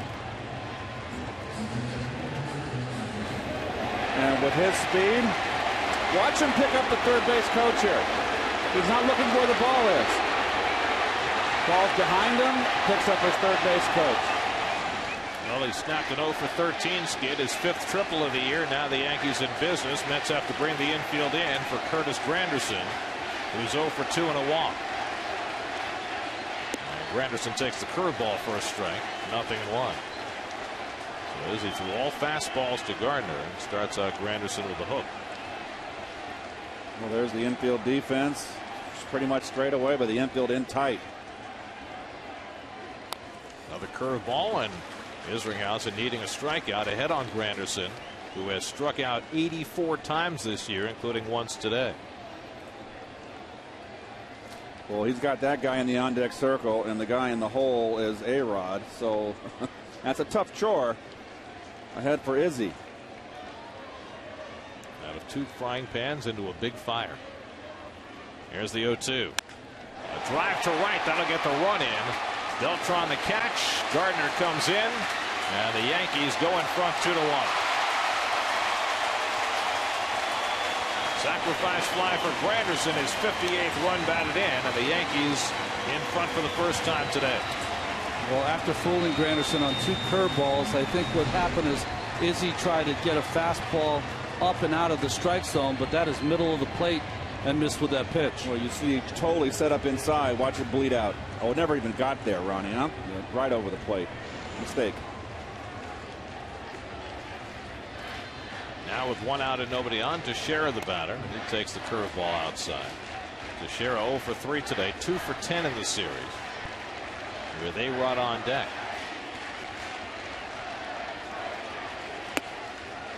Fastball thrown by him, 1-1. Teixeira takes a vicious cut. And now with the Yankees in the lead, Robertson starts to throw harder in that Yankee bullpen, fulfilling what Ronnie was talking about. 2 balls and a strike to Teixeira. Nope, Freddie Garcia on the long end of a 2-1 score. The last time he and R.A. Dickey squared off, it was Dickey who won the game 2-1. Teixeira pulls one down the line, and he's got himself an extra base hit. Beltran back into that corner, and Teixeira into second base with a 1-out double. So a couple of extra base hits off Isringhausen here in the 8th. Same pitch, wants to come in. And more up, but almost the same pitch, identical pitch that Gardner hit. And there's the Yankees are fired up. Granderson just went around the bases. Now he's directing traffic. Here's A-Rod, who's 0 for 3.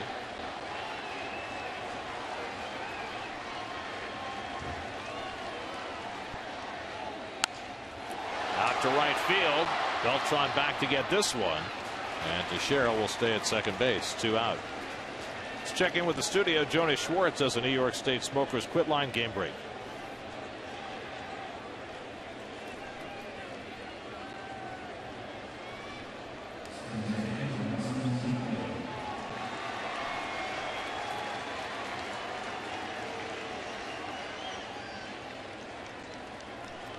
That was unexpected after the way Lee had been going. Bobby Parnell, Tim Burdack up in the Mets bullpen. The Braves have lost. That's a final in Atlanta, 5-4. Cano will get an intentional walk here with Nick Swisher coming up.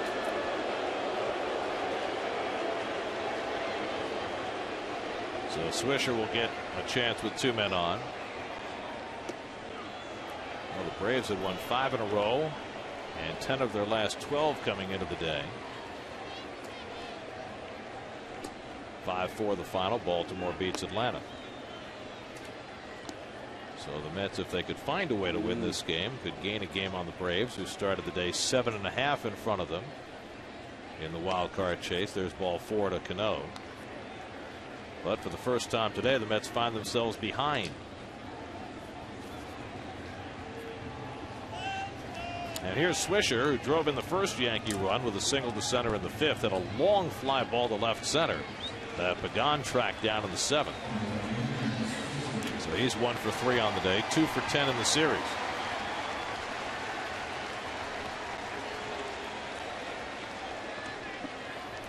Teixeira at second, Cano at first with 2 down. A run home here in the 8th. Gardner led off the inning with a triple, came in on Granderson's sacrifice fly.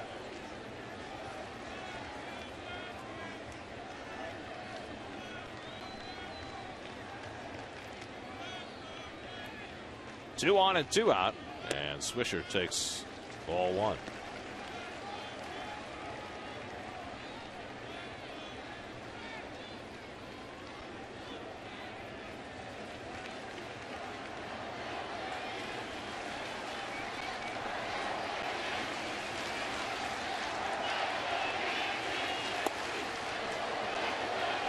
Yankees trying to sweep this series. It would not be their first sweep at Citi Field. They swept the Mets in 09, the first year of the new ballpark. Yankees have been on quite a run. 7 straight wins, 17 of their last 21. They could go 20 games over 500 with a win today. And now time asked for by Swisher. I think probably the airplane got him there. The airplane just took off. That's never happened before. Guys stepping out with airplanes? Well, you talking to me? I never hit with airplanes. And now Izzy behind 3-0. A walk would fill the bases with Russell Martin on deck.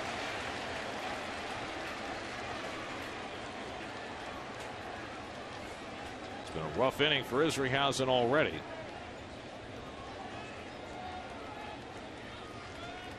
Parnell ready. Burdack looking on. Swisher swinging 3-0, and he lifts one out to right. Everything in the inning hit to right field, and Beltran puts it away. So Swisher taking a rip on 3-0. That gets Isringhausen through the inning, but the Yankees grab the lead.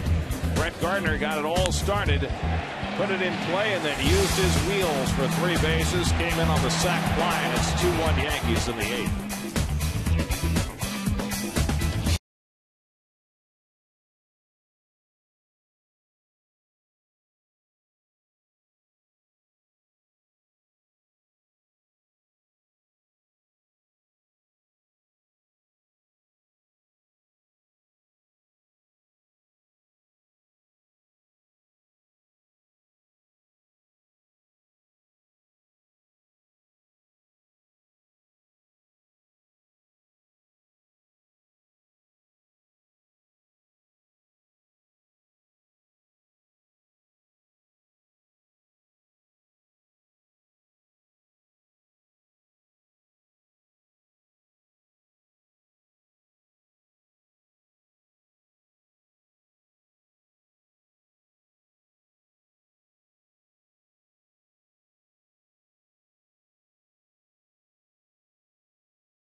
Angeles as they play the first of 4 with the Dodgers. Chris Capuano against Ruby De La Rosa.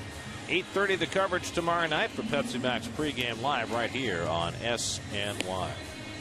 Changes for the Yankees as we go to the bottom of the 8th. Chris Dickerson takes over in right field. He'll bat 9th, and the new pitcher David Robertson will bat in Swisher's spot. Well, with Chamberlain out with the injury, Rafael Soriano, of course, out. David Robertson has been the setup man for Mariano Rivera and having a career year. 1.08 ERA, just magnificent so far this season. Robertson pitched in the opening game of the series on Friday night and worked a 1-2-3 inning. Mets will have the lower third of the order coming up. Tolle, Tejada, and the pitcher's spot against Robertson in the home 8th. Mets now down by a run. The Mets scored a run in the first inning off Freddie Garcia, but got nothing more. Garcia went 7 innings, allowed a run on 6 hits, no walks, 1 strikeout, 82 pitches in 7 innings, and now gives way to Robertson with Rivera waiting in the wings. Tolle is 0 for 2, flying to center, bounced to second base. And the fastball strike, 0-1. He thought that ball was outside, didn't he? Well, Martin might have stole the pitch. I've been really impressed by Russell Martin, the way he really puts that glove forward and stole a strike there.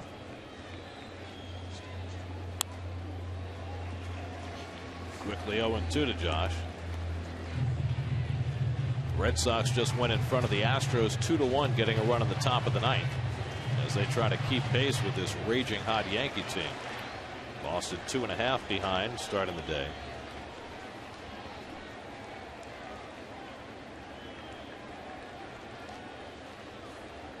Now the 0-2, and it's up and in. That's a good 0-2 fastball right there. Just up out of the strike zone. Get it up. Now they can come with that electric hook if he wants. Sets up everything. You can double up with that fastball, try to hit the outside corner, or bounce a curveball. Struck him out with a fastball. Right upstairs. That's serious business from David Robertson for the first down. That is hello, good afternoon, and good night. Have a nice day. Wow. That's a hard throw. So 1 out and nobody on. Ruben Tejada, the batter. Tejada has grounded to third, popped up to the catcher 0 for 2. Willie Harris, just activated off the bereavement list today, has come out on deck to pinch hit. And sent Fernando Martinez back to Buffalo to make room for Harris.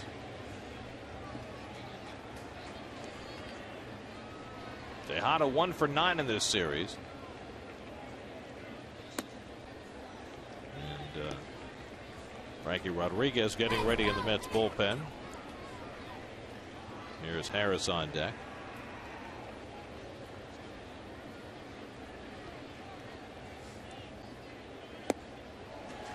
Robertson's just throwing that fastball by people. Yeah, well, he threw it by Tolley twice, and now number 3. First one right by Tejada. Well, Robertson is he's kind of small in stature for a guy that throws this hard, about 6 foot, a little over 6 foot, but he has a little cut on his fastball, and he's got a nice, easy motion. Didn't mean to, but now it's 1-2. It's almost like he lulls you to sleep, and the next thing you know, you got the express right in on your hands. That's what they've said about Ariano for all these years. That nice, easy motion of his. Don't be mistaken. I'm sure that Robertson has picked up a few things out there watching the best of the best. And he's getting loose, ready for his prime time.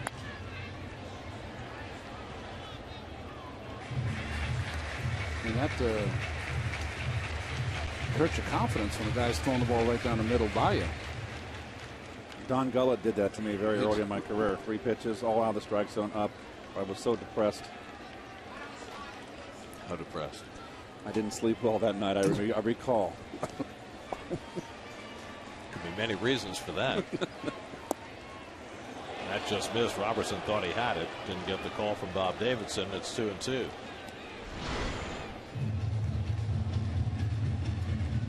Ooh, close.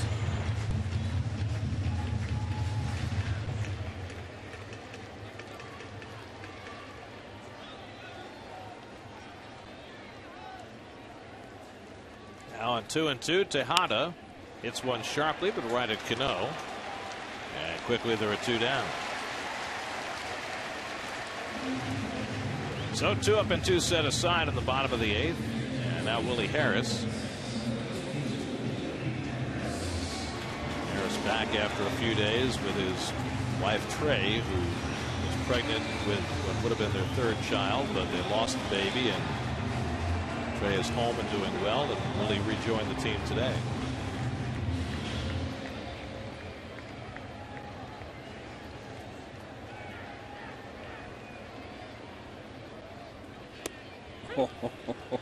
All those fastballs, not one breaking ball, and you go pinch hit and you've been on the bench all day, and he drops a hammer on you on the outside corner, first pitch. Big league baseball. That's what that is.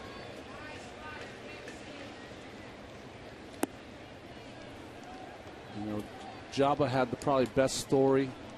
Hughes, who did some setting up, probably had the liveliest fastball. They signed Soriano because he had the best year, and this kid has emerged as the best of the best. Well, Hughes is back with the Yankees, and he'll be going back into a starting role. A couple of tight ones. Robertson hasn't gotten the call. Now it's 2-1.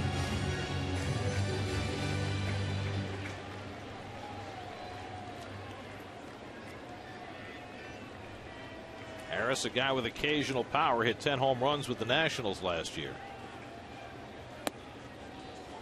And another tight one just out of the strike zone, 3-1. A little bit low, all of them. I think good calls by home plate umpire Bob Davidson. And to Bob's credit, he has not called that pitch all day. So now it's 3-1 to Willie Harris. And ball 4, and the Mets have a 2-out base run.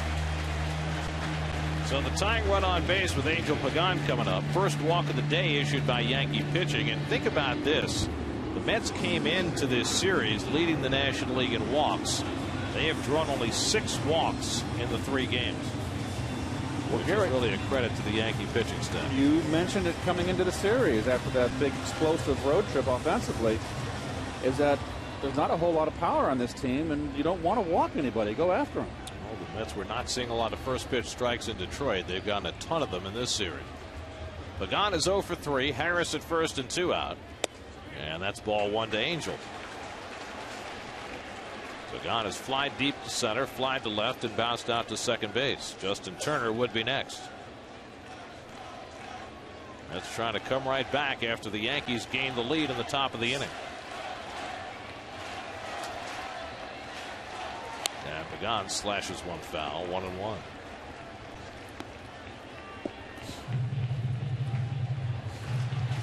Pagan inheriting the leadoff spot today with Reyes out. Still no word on any results from Reyes' MRI earlier today.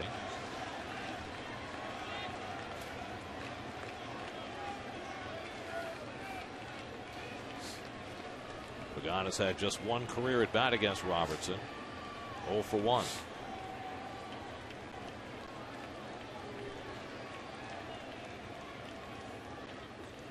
In tight. And Pagan takes a seat. Well, this is not in that much, but everybody dives so much today, and they don't do enough of this. That's not even close, really. I think he was sitting down as much to get out of the way of Russell Martin, who was cocking his arm to throw down to first. This kid, Robertson, can rush it up there. He's paid no mind to Harris at first base. Now it's 3-1 to Pagan.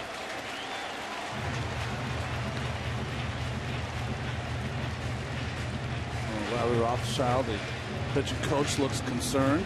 A-Rod coming into the mound to grab the rosin bag and maybe have a quick word with Robertson. The catch-22 of guys that throw hard is that at times they want to throw it a little harder and overthrow, and that's really what Robertson has done the last 2 hitters. He's got to keep the ball away here. Hitter's in a position to look middle in, try to pull. 3-1 now to Pagan. And that's ball 4, so back-to-back walks. And now the Mets have the tying and lead runs aboard with Turner coming up. So what's the manager to do? He's got his closer, Mariano Rivera, doing some bends, but not warming up in the bullpen. There have been plenty of days that Mariano's been used for more than 3 outs, but at age 41, they try and limit those days now.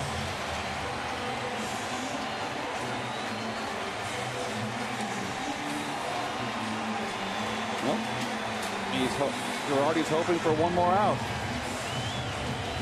Justin Turner is 0 for 3 today. Mike Harkey, the bullpen coach, taking the call. Justin Turner hitting .396 with runners in scoring position this year. Trying to get that tying run home from second base. And he takes one down the middle for a strike. You see the defense here, and we talked about Granderson playing shallow in center, and he's really shaded in the opposite field. And in right field, Dickerson is very shallow. Boone Logan, the lefty, gets up with Beltran and Murphy up behind Turner. First and second and 2 out. And Turner went around on the slider, and it's 0-2. Bob Davidson didn't ask for help. He called it himself. Let's see.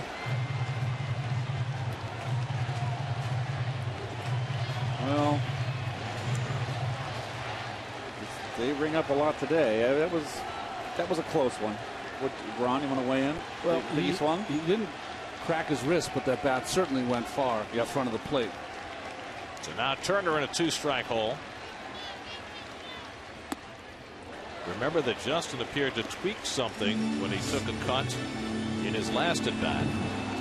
See where Turner ranks among National League rookies. As he wasn't up for the first month of the season. Harris at second, Pagan at first with 2 out. Turner's had as many clutch hits as any Met this year. 1-2. In there for a call, strike 3. Got him looking at the fastball. And Turner drops his bat on home plate as the Mets are done in the bottom of the 8th. 2-1.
Mets-Yankees series finale, all-star reaction, and injury updates as well.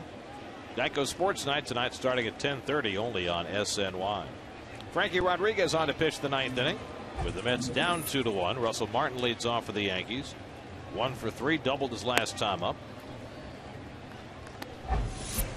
K-Rod pitched got a couple of outs against Detroit 4 days ago.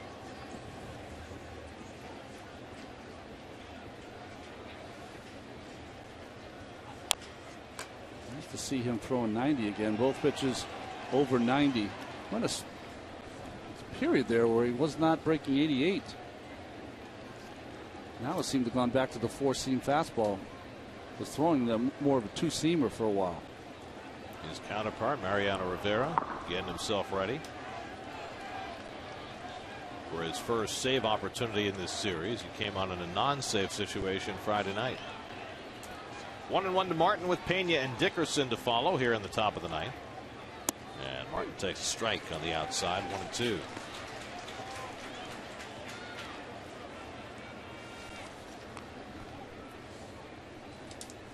There's Ramiro Pena waiting on deck.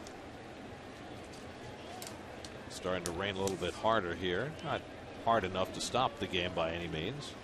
Just a little more uncomfortable. Now the 1-2, and that's just off the plate. 2-2 to Russell Martin. R.A. Dickey started, went 5 innings, had to leave because of a tight left glute.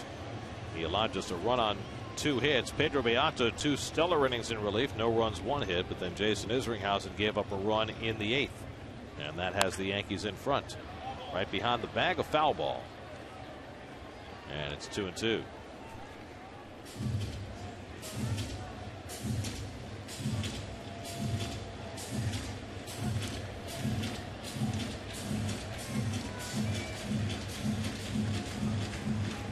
K-Rod in another game that he might be destined to finish, and the Mets have shown no reluctance at all so far this year to use him in non-save situations where he might finish games.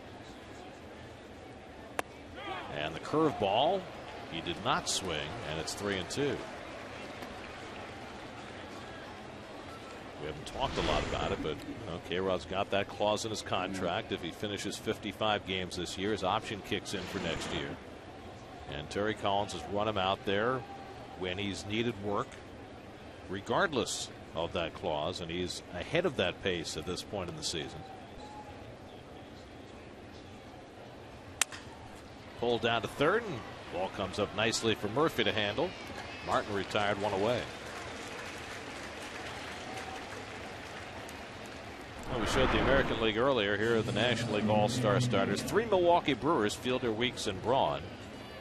Mets have Jose Reyes starting at shortstop. He overtook Troy Tulowitzki in the final leap at the wire. McCann, Polanco, Berkman, who's having an unbelievable year, hit his 22nd home run today. And Matt Kemp, the other starters for the National League. Whether Reyes will be able to play in the All-Star game, we have no idea. We don't know if he'll be able to play tomorrow. Still waiting for the reading of the MRI. Here's Ramiro Pena, and he bounces one slowly down to first, and Duda's got it. 2 out. So K-Rod's retired the first 2.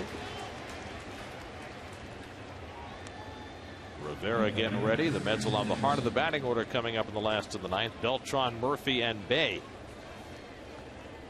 First, Chris Dickerson, who's sitting 9th in the order, came in on a double switch to play right field. Former Cincinnati Red.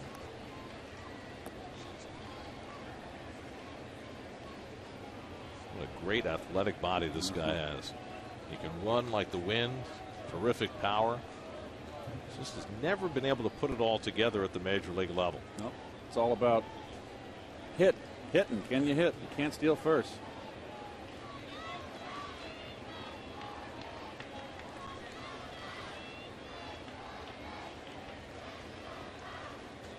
I believe if you steal first, it's a misdemeanor.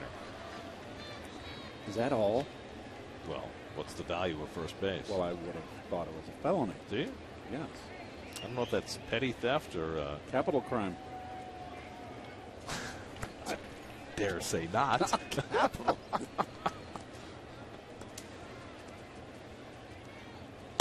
There's a strike.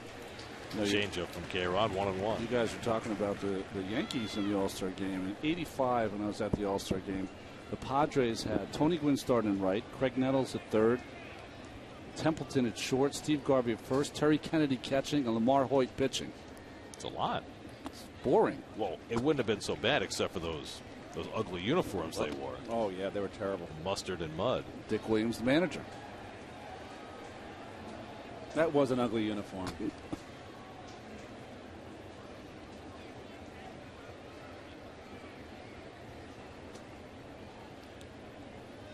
2-1 to Dickerson, and he pulls that one through the hole for a 2-out hit. So Chris Dickerson in his first at bat with a ground ball single. The Yankees have just their 6th hit of the afternoon. And now Brett Gardner, who has the biggest hit for the Yankees, a leadoff triple in the 8th inning, came around to score the lead run on a sacrifice fly by Granderson. You know, Dick Williams had a reputation of being something of a curmudgeon, but you, growing up in Boston, have got to have a warm spot in your heart for him, no? I did have a warm spot until I got to that All-Star game, and he pulled me aside and said, youngster, congratulations for making the All-Star game. Your chances of pitching in this game are nil. So I put my feet up and enjoyed it. I mean, he didn't say tie game, 14th inning, you're in there? He just said, you are not going to pitch in this game. I'm pitching veterans. I need to win this game. Gene Tennis was an old friend of mine, old teammate, and played for Dick and the Oakland A's when they were that big, great teams they had. And he said Dick Williams did not want to be your friend. He wanted to have fear. Well, it worked. It did.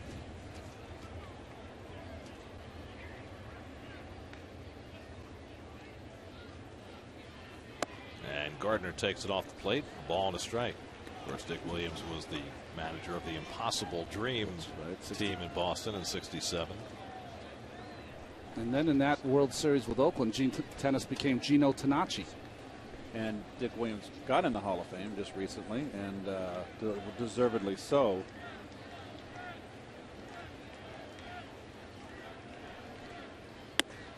Fastball strike. Only saw Dickerson fake a go. Was coming out of his crouch, but he was going nowhere.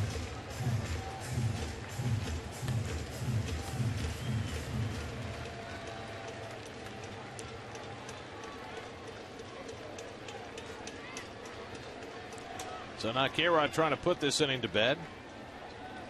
Ahead of Gardner 1-2.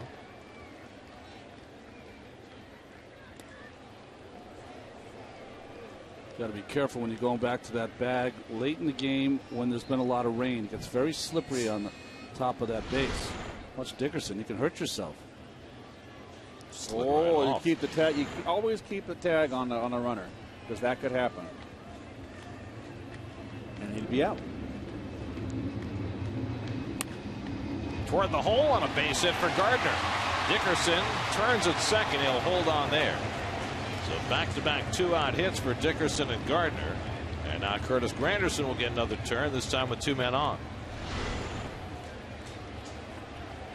Well, we talked about it before. That's the changeup grip. What is a hitter going to do if he puts a changeup in play? A left-handed hitter, he's going to pull the baseball. And that's against the defense when Duda is holding on the runner. So now K-Rod trying to keep this a 1-run game and keep the Mets within range for a shot against Rivera. That's a huge out to get here against Granderson, who drove in the go-ahead run with a sacrifice fly in the 8th. He's also walked today 0 for 2. Granderson 1 for 6 in his career against Rodriguez. And Frankie throws the curveball for a strike. Well, Isringhausen fed a couple of curveballs to Granderson and tried to throw him a fastball, and Granderson got that go-ahead run home. Ooh, good one. Good curve. Okay, well, he's in the same spot that Izzy was. What does he do here? Don't change a thing. There used to be an adage, if you bounce when he swung at it, bounce it even worse.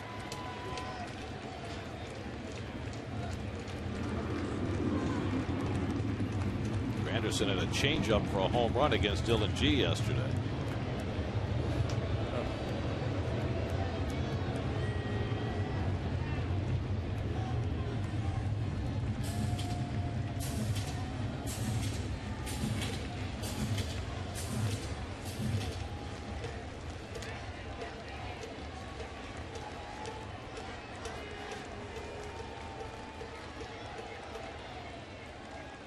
Now the 0-2.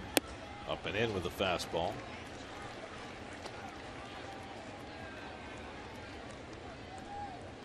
Mark Teixeira would be next. Red Sox have beaten Houston 2-1. Getting a run in the 9th inning to do it. Josh Beckett stayed around long enough to get the win. 1-2. Pulled down to first, and Duda's right there to play it. And that retires the side. So K-Rod works around a couple of 2-out hits, and the Mets allow the heart of the batting order coming up against the greatest closer in history at the bottom of the 9th.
He shouldn't.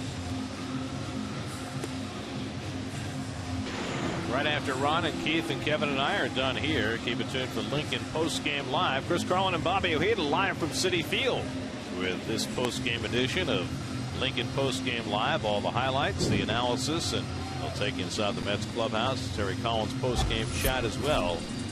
Coming up right after the game as Mariano Rivera looks for career save number 581. 21 out of 24. You can see with that great ERA. Does not strike out batters as much as he used to, but he doesn't have to because he doesn't walk anybody. Pitched on Friday night in a non-save situation. Got the final 2 outs. Beltran, Murphy, and Bay up against him in the 9th inning today with the Yankees up 2-1. And Beltran, he did it the first game of the series against Mariano, and here he is batting right-handed again. Did a comebacker against Rivera for the final out of the game on Friday night. Beltran has scored the only Met run. He doubled back in the first inning. Leading off here in the bottom of the 9th. And he takes a cutter for a strike. David Robertson walked 2 but struck out 2 and pitched a hitless 8th inning behind 7 strong innings from Freddie Garcia.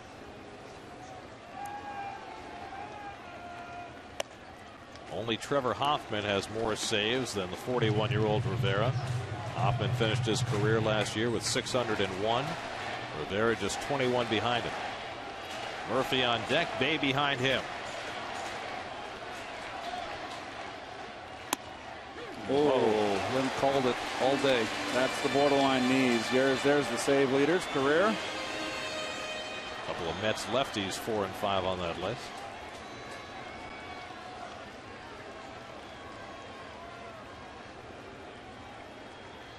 Now Rivera working with a wide strike zone for Bob Davidson. That went a little too wide, and it's 2-2.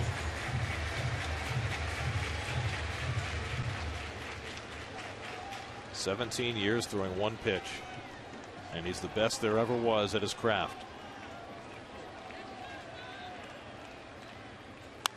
And Beltran fouls it off. How is it, Keith, that a guy can throw 1 pitch and be so successful? Well, I can see it off the left-handers because that ball will run in on your hands. And recall that he used to throw the back door every now and again, too, to get a left-hander, too. You get him so worried inside. Strike 3 call. And he threw the front door to get Beltran for the first down. Pretty good pitch. He gets you thinking away, away, away, and then throws one right at your hip. That's a big league pitch after all those pitches away, and that was by design. By design.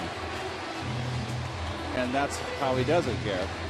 It's the repetition of the motion and the execution always on the corner of the pitches. Here's Murphy, who's 3 for 3 today, and he hits one back to Rivera. And quickly there are 2 out. Gary, you'll have many hitters, Keith, who will say, can't explain it. It is an illusion. It's there. You swing at it, it's gone.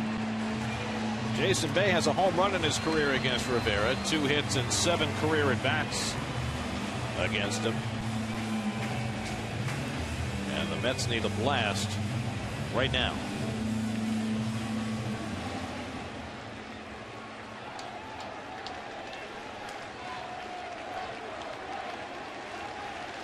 Two out and nobody on. And the cutter misses away for ball 1. And notice how Rivera here this whole inning has not made a mistake. If he's missed off the plate with that cutter. His strikes have been on the knees and black. He knows he's protecting a 1-run lead. Ball and a strike to Bay. If Jason can keep it going, Lucas Duda would be next. That was the one pitch to hit right there. And I don't think you're going to see another one. That was a cutter that just didn't do much.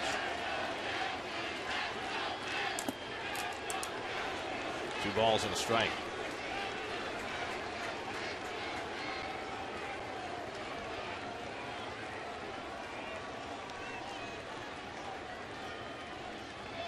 Now the 2-1, and that's wide, ball 3.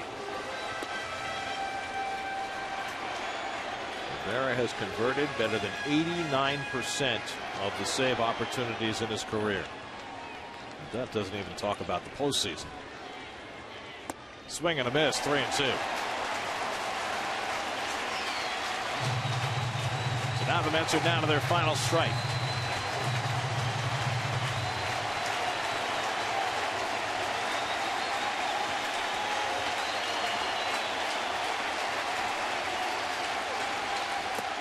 Outside, ball 4, and the Mets have life.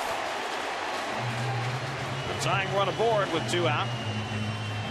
Rivera got the first 2, but Bay works out a walk, and now the big bat of Lucas Duda comes to the plate, hoping for one big blast. Duda has flied out, grounded into a double play, and then hit one off the first base bag that took a nice hop up to Teixeira, and he was retired in the 7th. Lucas 2 for 7 in this series. And the cutter in tight for ball 1. Heck of a time to get your first home run, wouldn't it? Of the season. Black cord fever, calling mom and dad. 74 at bats deep in his season, waiting for number 1. He flares one into right center, a base hit. Bay will go first to third. And the Mets have the tying run at third, the potential winning run at first with 2 out. A big hit for Duda. Nicely done, Lucas. Here, another cutter in. Beautifully stroked. That ball's inside. He's so strong. Yeah, that's what it is. He just has the strength to muscle that out there. And now Ronnie Polino is going to bat for Josh Toley. Lefties have so much trouble against Rivera that Terry Collins feels more comfortable with his right-hand batting catcher and a guy who can put the ball in play. Well, got to go the opposite field, Ronnie, with that cutter away. So the Mets are a base hit away from tying it.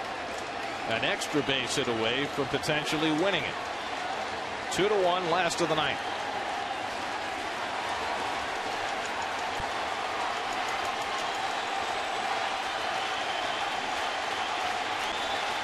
Polino hitting at .343. And Ronnie takes a cut. 0-1. Oh, that was a hanger right down Broadway. Look at this, folks. Right there in a tee. Too big a cut.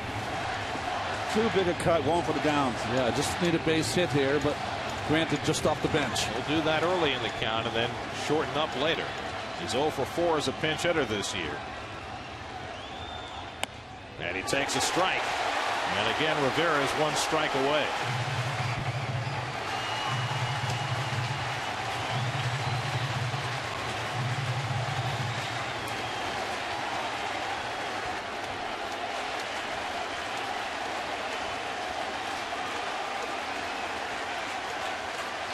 Oh-2. Just missed. Martin held it an extra beat, hoping Bob Davidson might ring him up.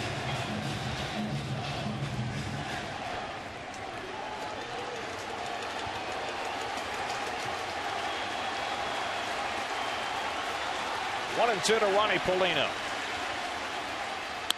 Hit the other way, base hit, and it ties up the game. Ronnie Polino drives in the tying run, and it's 2-2.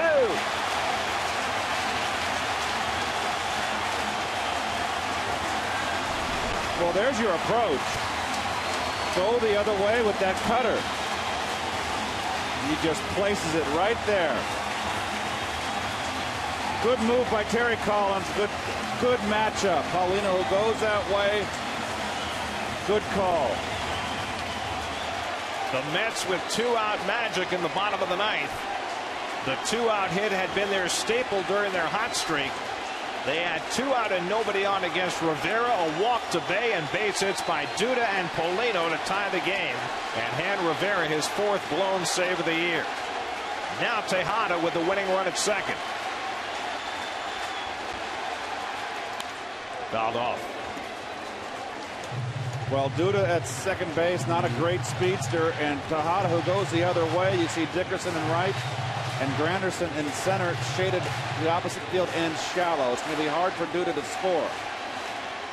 If you go back to the World Series of '09, Rivera had converted 26 straight saves against National League teams until today. 0-1 to Tejada. Hit sharply, but Pena goes right by him. Here comes Duda. The throw by Gardner to the plate. Duda slides, and he is out. And we are going to extra innings. It went right through Ramiro Pena for an error. Chip Hale waving Duda home, but Gardner threw it on one hop to Martin, and the tag on the leg keeps the Mets from scoring the winning run. Rivera blows the save, 2-2 going to the 10th.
A save against the Mets was 1999, and he almost took the loss, but for a great play by Brett Gardner. Well, Ramiro Pena just poorly fields that ball, and poorly fielded it so bad, never even got a glove on it, and it carried out to the outfield. If he had deflected it, the game's probably over. Absolutely. 90% of your left fielders would give up on that play thinking the shortstop's going to make it. Gardner charging hard from left field, turned that winning run into an out. Yes, he did. Now Teixeira leading off the 10th against Frankie Rodriguez, and he takes a strike. Goes right through the wickets. Gardner comes in strong, backing up, never taking anything for granted. And you know what? You got to send Duda here and make him make the throw. And they did. Nice play by Martin on the tag. Good changeup by Frankie, and it's 1-2 to Teixeira. Well, that's the thing, isn't it? Because Gardner never assumed that Pena was going to make that play. Exactly. You know what happens when you assume. Not a good thing. No. Ronnie Polino, who had the big hit to tie the game, stays in behind the plate. And Teixeira hits a weak ground ball behind the bag to Duda. One easy out for K-Rod in the 10th. Frankie threw 20 pitches in the 9th inning, gave up a couple of 2-out hits that prolonged that inning before he got Granderson. Now we'll take on A-Rod with 1 out in the 10th.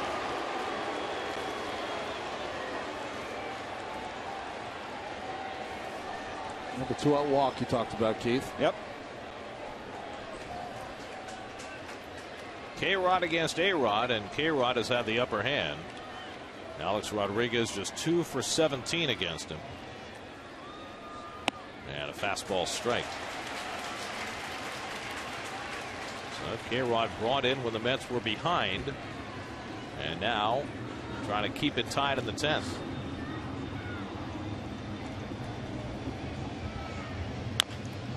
Little tapper. In comes Tejada. Quick throw. Got him. 2 out. A-Rod just doesn't get down the line the way he used to. Well, Tejada, nice play, too. Charging. Should make that play, but does it properly.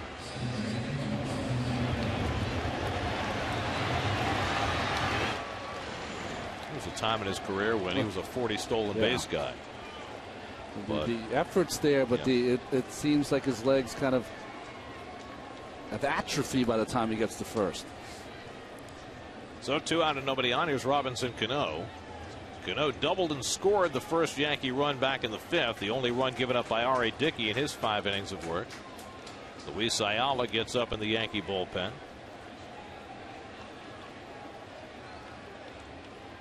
And the breaking ball strike to Cano. The last time Mariano Rivera blew a save against the Mets, it was 1999, and it was a memorable game. That was the game the Yankees hit 6 home runs, and Matt Franco got the game-winning hit with the Mets down a run, 2 out in the bottom of the 9th. A 9-8 Met victory. It is hit to left center field. Over comes Pagan. He can't get it, and it's rolling to the wall. Cano on his way to second. Retrieved by Bay. Cano will try for 3. And he is in safely with a triple.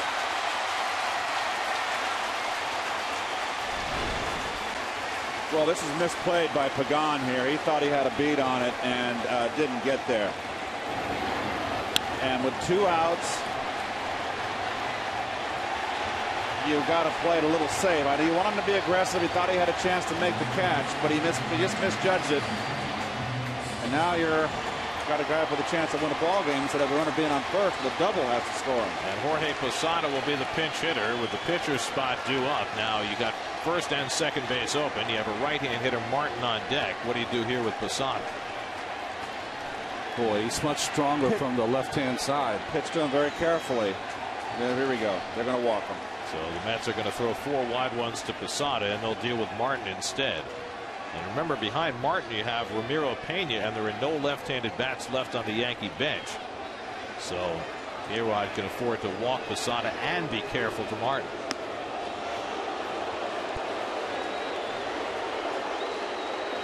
Ramiro Pena, whose error nearly cost the Yankees a game a moment ago, might well come up in a big spot in this inning, depending on how aggressively K-Rod goes after Russell Martin.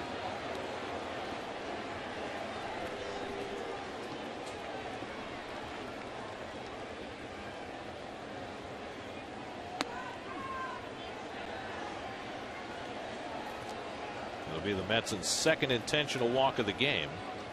Cano was intentionally walked in the 8th inning, and that worked out as Isringhausen got Swisher to get out of that inning. And now the intentional pass to the pinch hitter Posada. So first and third and 2 out, and here comes Martin, who's 1 for 4 on the day.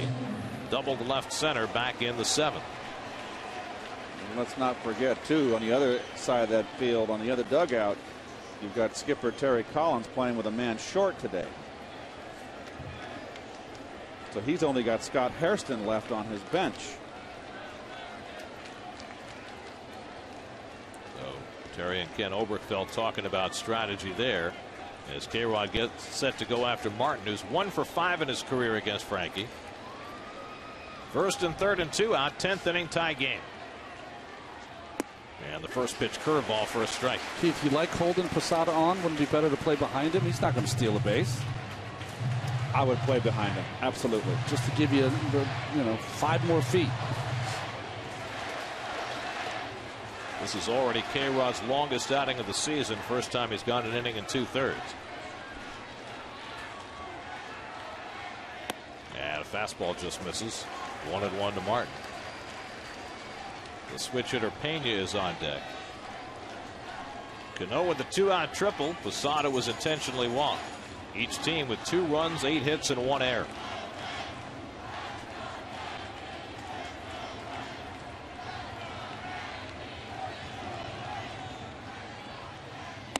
And Martin takes a strike. 1-2. K-Rod up to 35 pitches. He threw 20 of them in the 9th inning. 15 more here in the 10th.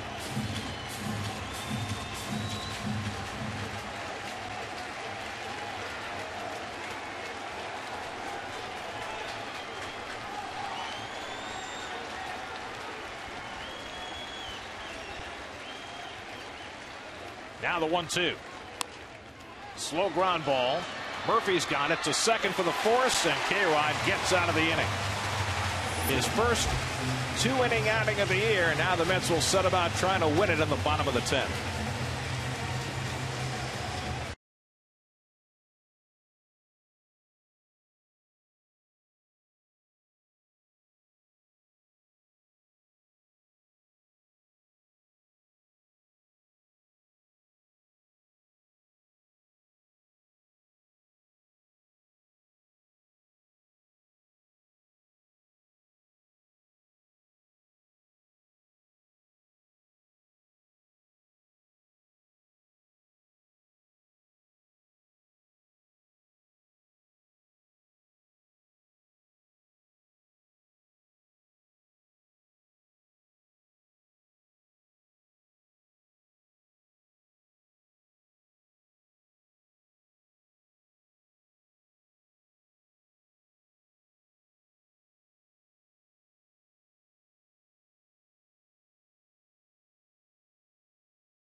Is brought to you by Precise from the makers of Tylenol. Targeted relief precisely where you need it. Now available at Duane Reade.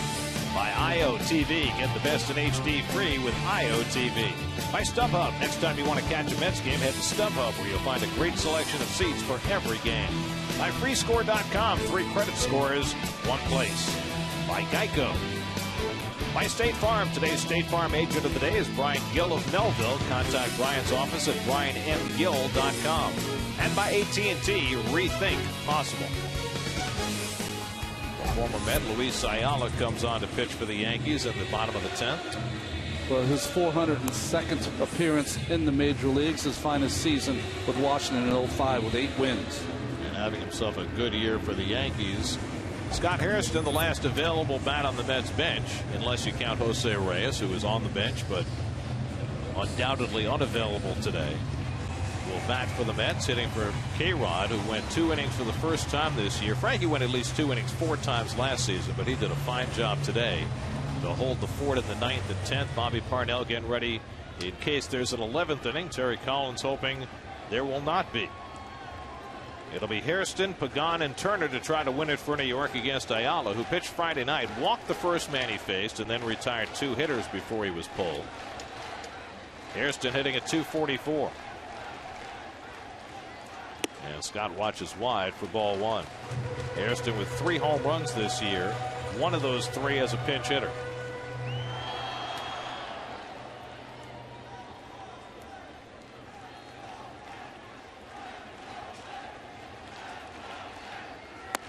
And Hairston gets all tied up, and it's 1-1.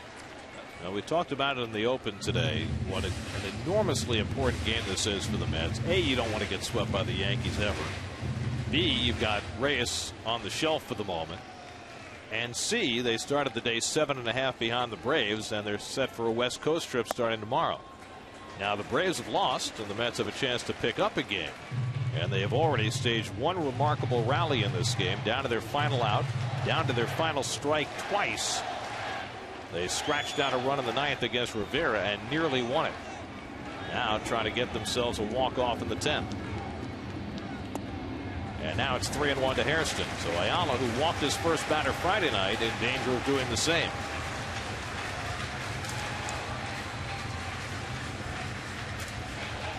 Ayala, who spent part of the 08 season as a Met and was their closer for a while. Misses inside, ball 4, and Hairston's aboard to start the bottom of the 10th. So Ayala's outing begins the way his last one did. And now Pagan will come up, and we'll see whether he's asked to bunt with the right-hand batter Turner on deck. Angels 0 for 3 and a walk today, filling in as the leadoff batter, and he's gone 0 for 10 in this series. Oh, the way Terry Collins has been playing it pretty much lately, I think that he's going to bunt here and going to set up, with Beltran coming up and Murphy, 2 hot hitters. And Logan, the left-hander, getting ready with Beltran and Murphy up behind Turner. Well, that will signal one thing only, and that's if the sack gets down as an open base, Beltran's going to get walked, and they're going to bring in Logan to pitch to Murphy. A-Rod way down his throat at third base. Well, you'd love to see him slash one by him, wouldn't you? And Pagan giving nothing away as Ayala throws over. Ayala is a sinker ball pitcher. More than 50% of his pitches against left-hander are going to be on the outside part of the plate. I'd give Pagan one swing. Fastball away. And he shows bunt, but pulls it back quickly. 1-0. You can just throw a wrench right in the whole machine right here. Put a little hit and run on. Sinker ball pitcher. Look at that. Just pop it right through there.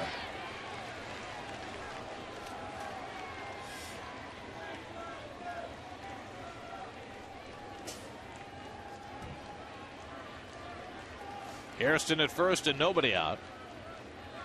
And Pagan drops down the bunt. Martin out to play it. And just first base. That was close. Ted Barrett, the first base umpire, and that was a bang-bang play. Well, no gripe from Mookie. Pagan gets credit for the sacrifice.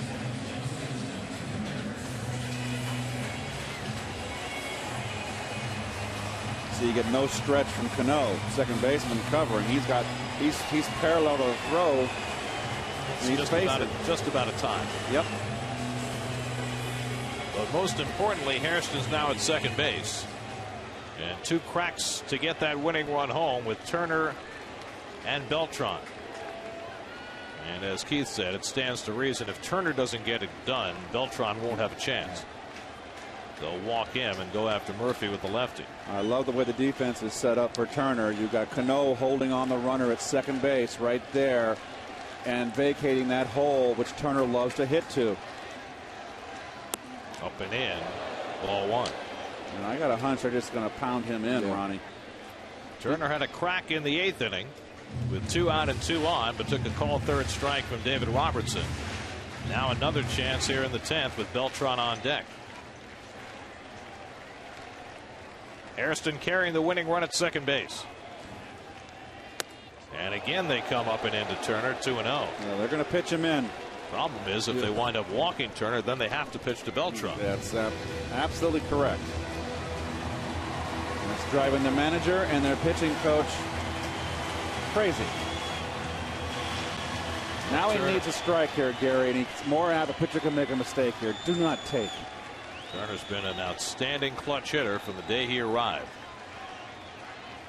And he swings and fouls back that fastball, 2-1. And that had some plate right there. Good cut by Turner.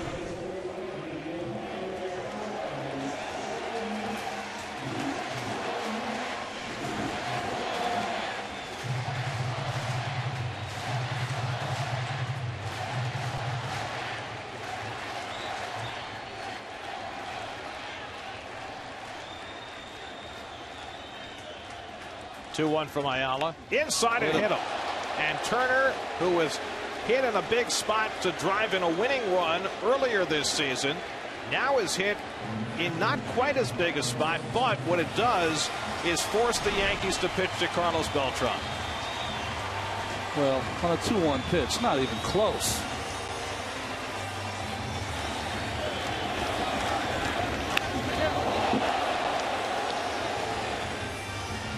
That hurt. That's all right. Take one for the team. Now, if you're the Yankees in this spot, you knew coming into the inning that Beltran was the guy you didn't want to beat you. Now you're facing him in a spot where he can beat you. How do you approach Why it? bring in the left-hander? Because Carlos is hitting only 232 against left-hand pitchers this year. Even though he's got more home runs, at 232 right now, you make him turn around, and then you got the left hand. If you get him out, you got Murphy hitting against the left-hander. So Boone Logan will get the call. The call to the bullpen brought to you by Lincoln. Mets trying to win it in the bottom of the 10th. Beltran coming up when we come back.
Girardi to try and get 2 crucial outs in the bottom of the 10th. Their last appearance was Friday night against the Mets. He struggled early for the Yankees this season. He's found his rhythm a little better, only allowing a run in his last 11 appearances. But the number, huge number, can be wild with those 9 walks and 19 2/3 innings pitched. He only faced 1 batter Friday night, struck out Daniel Murphy. He's brought in here to face Beltran, who will turn around about right-handed. Carlos doubled in the first and scored the first Met run. Since then, he's popped up, grounded out, and struck out 1 for 4. 54 runs batted in. He leads the Mets and trying to get that winning run. Hairston home from second base with 1 out. A-Rod playing very deep at third. They're playing in the outfield a pull on Carlos, and a little more respect for his power. Cano trying to keep Hairston close at second base.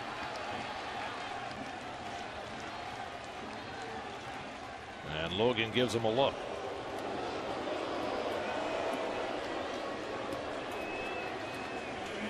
Well, he's hit for more power as a right-hand batter this year. But for a higher average left-handed, and with only a base hit necessary, that was Joe Girardi's move to get him up there right-handed. Beltran right-handed, though, handles that breaking ball up in the strike zone from left-handers. Hairston not the speediest guy, but he's not slow either. Can't get too far away with Cano eyeballing him. And Beltran pops the first pitch foul back.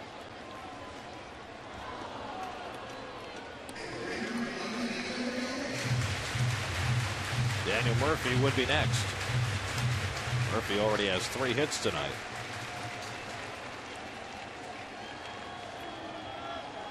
There's an anxious fan. Very intent. And Carlos takes the breaking ball for a strike. And quickly he's in a hole.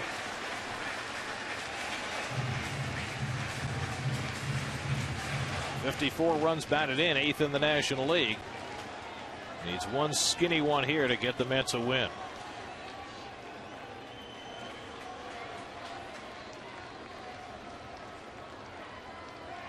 Oh-2 from Logan. Popped it up foul. A-Rod coming over for a look, but it's in the crowd. Boy, he had a pitch to hit there, Keith. A little quick. Breaking ball, hanging on a tee. Oh boy, you called that one, Ronnie. Think Carlos wants that one back? Oh. Beltran today named to his 6th All-Star team. Trying to send the Mets off to L.A.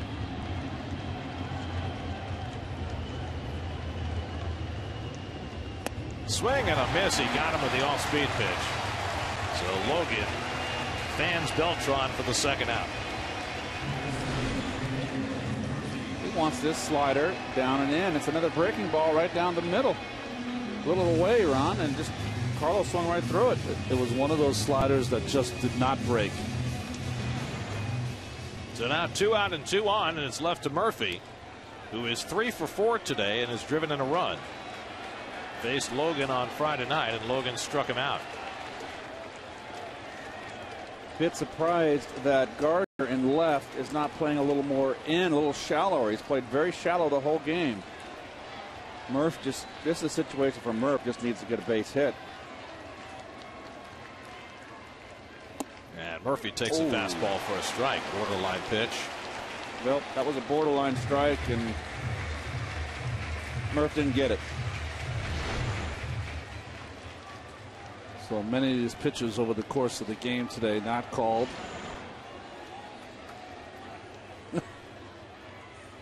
Murphy bloops one foul, and that'll go in the crowd. And again, Logan gets ahead 0-2.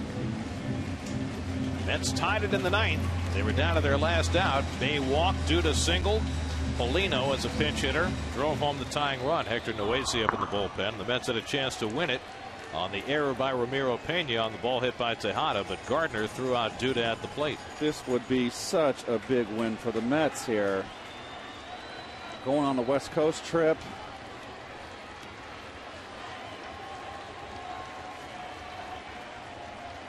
Hairston drew a walk leading off. He's at 2nd with 2 out.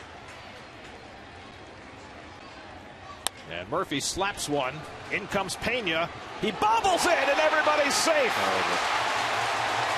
Pena made an error in the 9th. He makes an error in the 10th. And the Mets have the bases loaded with 2 out. Well. That'll get you sent down. You can almost see that one coming. Playing today because Eduardo Nunez, who had such a big first 2 games, had a bit of a tight hamstring. And Ramiro Pena's put the Yankees under duress again. Hector Noesi comes in to face Bay. We'll be right back.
make his second appearance in this series. Yeah, his last appearance against the Mets, gave up a hit, got an out. Luisi, this is his third stint for the Yankees this season. His 10th appearance. Comes in with the bases loaded and 2 out in the bottom of the 10th in a 2-2 game to face Jason Bay. The Mets loading him up on a walk, a hit batsman, and an error. And Bay will try and get Hairston home with the winning run. Bay is 1 for 3 in a walk today. He got the tying rally started in the 9th with a 2-out walk against Rivera. And Oasi's first pitch, Bay takes a strike. Last time the Mets had the bases loaded in extra innings in a home game, Justin Turner was hit by a pitch to force in the winning run. That was against Oakland 2 weeks ago.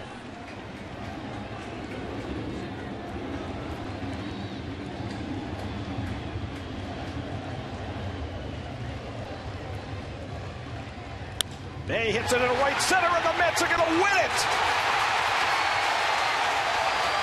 Hairston's home with the winning run, and the Mets pull it out of the bottom of the 10th.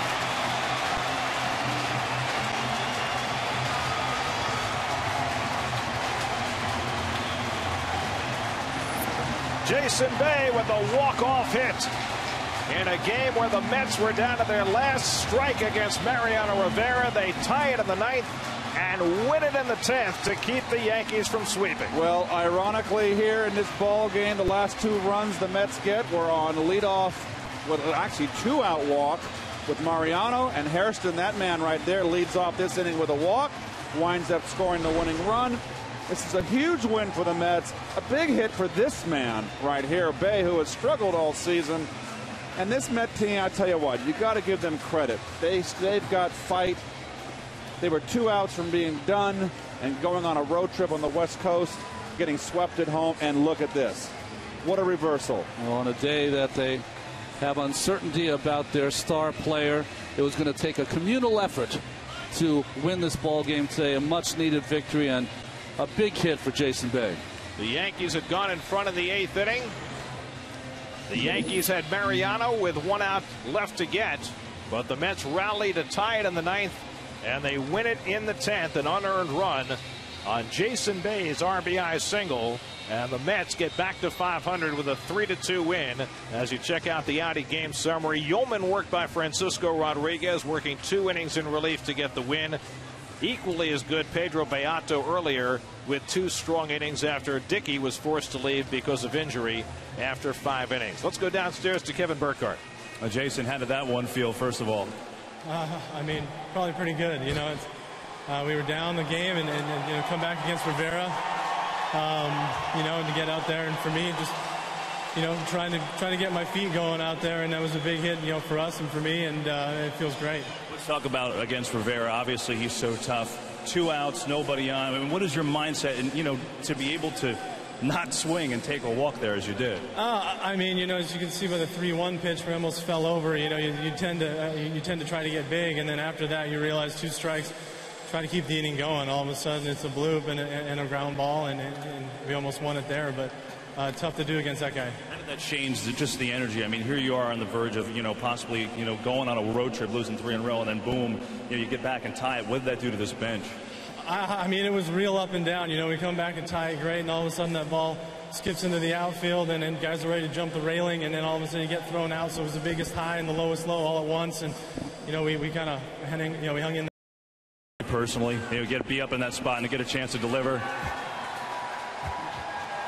and to eat some whipped cream, as a matter of fact, that's got to taste good, though, right? It's so sad that I didn't even see that coming. Just before we let you go and enjoy, how big of a win is this? Like I said, you're facing a tough West Coast trip to go out like this and have some momentum. It's obviously huge. I mean, you know, they're a very good team, one of the best in baseball, no question. And that's 3 series against first place teams we've had in a row. You know, I think that's momentum, just 1 win, but my momentum might help. Enjoy it, Jason. Thanks, okay? Thank you. Jason Bay, guys, let's go back upstairs to you. And it is as big a victory as the Mets have had all year. A day where they did not have Reyes, when they were facing a potential sweep by the Yankees, and down to their final strike on 2 occasions, the Mets rally to win it in 10, 3-2, and salvage the finale of the series with the Yankees. Tomorrow night, the Mets are in Los Angeles at Dodger Stadium to start a 4-game series. Chris Capuano against the rookie Ruby De La Rosa. 8:30 the coverage tomorrow night right here on SNY. Jason Bay plays hero for New York. Now for Ron Darling, Keith Hernandez, Kevin Burkhardt, and our entire SNY crew. I'm Gary Cohen at Citi Field. Let's go to the room right behind us to Chris Carlin and Bobby Ojeda, Lincoln Postgame Live.